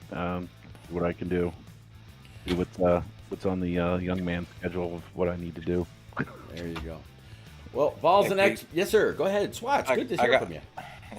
I got just one more to kind of lighten the mood so that we don't have Go ahead. 10 guys in here crying. Don't want to have that. So I've got one request, and if he's still here, Stout, you still here? Says he is. Yeah, he is. He's probably going Here he goes. He's probably cracking a beer. Well, let's find out. I've got one last request. I know this is you've got it to where it's not PG, so I don't know if you can put it on screen or not. Probably not. What's that? Might not want to do that, but since this is the last NNR race, I want to see that bare-skinned, no-hair chest of a man I like to call Gomer Pyle. Okay, stand by. Stand by one. Oh my Lord! I think this would make it a little bit easier too to crush the tension on Stone Cold over here. If you want to see it, give him a hell yeah, baby. Yeah, girl. Oh, that is awesome. Yeah. So just so everybody knows, I spent many nights with myself, Coey, Boehner, J-Paw, and that bare-chested, just wonderful man. Never been a meeting without him. Sitting, trying to figure out what this season would look like. And I also, in saying this, I want to say thank you to all of the admins, all of you guys. I really appreciate you guys letting me take over the trucks. Oh, geez, Boehner. That's something we did not see. Oh, my God. Oh, No. oh my God. Okay, Bader took that to a whole new level. This is getting, It's getting insane at this worse. point. It's getting worse. It's The going redheaded Oh, my stepchild's God. on the screen. Get him off. Yeah, that went way Yes. further than I thought that was gonna go. Hey, Dan. It's good to see that Boehner hasn't cut the bum haircut and the bum beard yet. Oh my It's God. also good. It's also good to see that he has the same hair on his head, on his chest too. Yeah, and so does Sal. Hey, J-Pop. And J-Paw cut the COVID hair. Yeah, he did. Or he just combed it. I'm not sure. Yeah, Pull the Discord up, Pete. Let's do it like we did on the watch party. He's got to go in. He's got to go in. I think you actually have to click on the chat name and expand it to where it shows the grid. No, what we really need here is Pete, look, guys. Hey, hang on. Everybody look at your screen, man. Pete is sitting over there. He's got his right hand over on his mouse.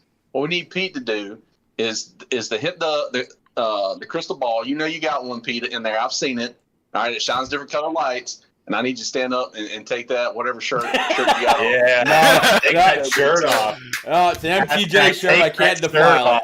Nope, Oh, sorry. Lord. I'm not going to Just lift stand it here. up. I'm not going to stand here and do the truffle shuffle. No. Just lift it up. That's all we're asking. Come on, Pete. Raz doesn't give you any calories. Yeah. It has no sugar, no calories. All it does is give you energy. Of course, Vols turns this into a promo. Repeat 1975. You can get it at repsports.com. Go ahead and plug Plan B sales while you're at it. You're on that train right now. Nobody's pregnant. Don't worry. Oh my God. Oh, man. Hey, Lordy. Swats. Go back to the sexy beard. Where's it at? Oh yeah, hold on. I want to turn my camera off. Let that man be front and center Yeah, with that put the beard. beard back on. Where's he at? There it is. It's been a rough season. Kurt looks like he's about to go build a barn tomorrow with 50 of his Amish brothers.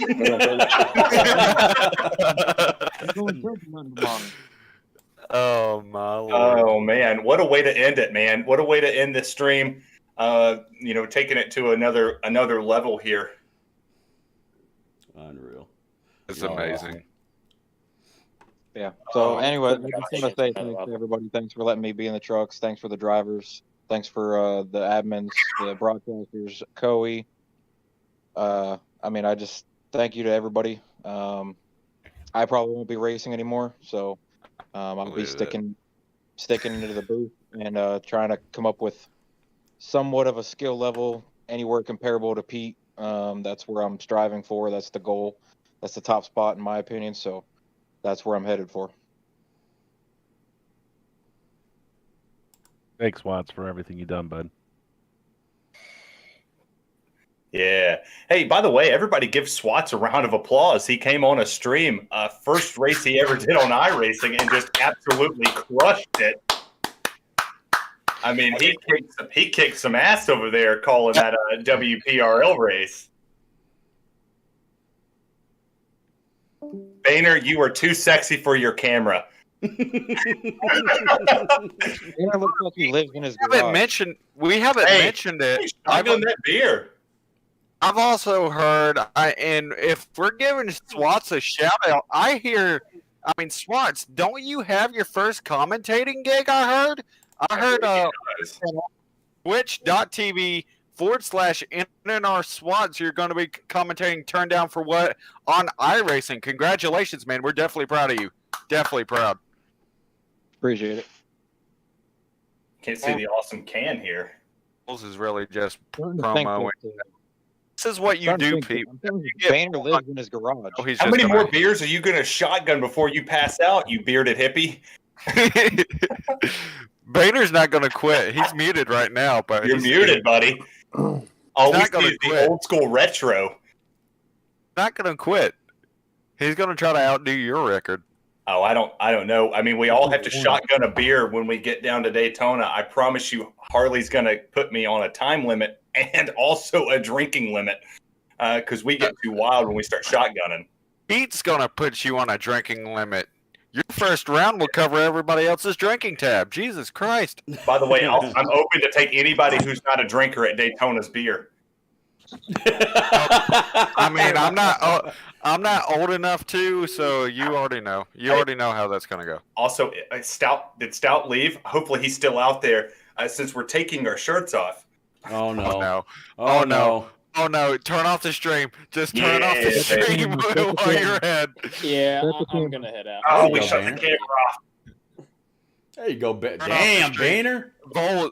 Bulls, if you take your shirt off, I'm taking mine off. Do not test me. No. Yeah. Test me. We'll turn this in. Luckily, your camera's just spinning right now. Okay. So Don't worry. Oh, Don't no. worry. We turn Oh, our camera no. back on. We're taking no. shirts off. Oh no. Okay, we're playing this game. All right.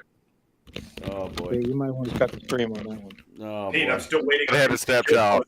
Yeah. Nope, gotta go. I'm no. He's still a child. I'm not interested in. Nope. Whoa. Okay. That is accurate. That is accurate. I'm Boy. of age, gentlemen. I love you. I'm out of here. All right, guys. See you, Boehner. See ya. See ya. All right, Man's man. gonna go shotgun another one.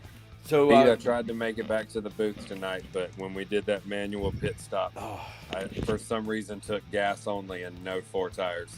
Jape, I'll tell you what So I said was during my that fault, race. but, If we dude, had I another, came up through the field plenty of times. if we had another 5 weeks, I honestly think with the tear that you've been on, you'd be right up there. I have no doubt in my mind, man. You have been flying Close. here lately, so I don't doubt it. You were strong all night long from the first few laps where you were pushing the leaders. Hell yeah, I knew it. When you say it when I qualify up front, I'm usually got a good car. Mhm. Yep. Started 4th. Yep. I'm surprised I beat Rhodes. Like, wow, what? Yep, no doubt. All right, so guys and gals, that is going to wrap it up for tonight. I hate it. I really do. If I don't see y'all again anytime soon, please know, whenever this fires back up, I hope I can count on everybody to come on back out and show the same support that we've had. It's been a whole lot of fun. If there's a break, after this, it is what it is. I'll still be, I'll still be here. I'll still be out there on Twitch every now and then, on Twitter, of course, Facebook and whatnot. Rock, thank you very much for all you do. You've definitely got a whole lot to talk about in your Facebook updates tonight, buddy. But Hashtag Pete, take your shirt off. hashtag shut the hell up. No. I appreciate one more time, everybody for coming out, hanging out, chatting it up, keeping us all company all season long, all 30 races of them. It's been a whole lot of fun. We'll see what happens on this other side of the break, y'all. Sincerely, thank you, everyone. We'll see you some.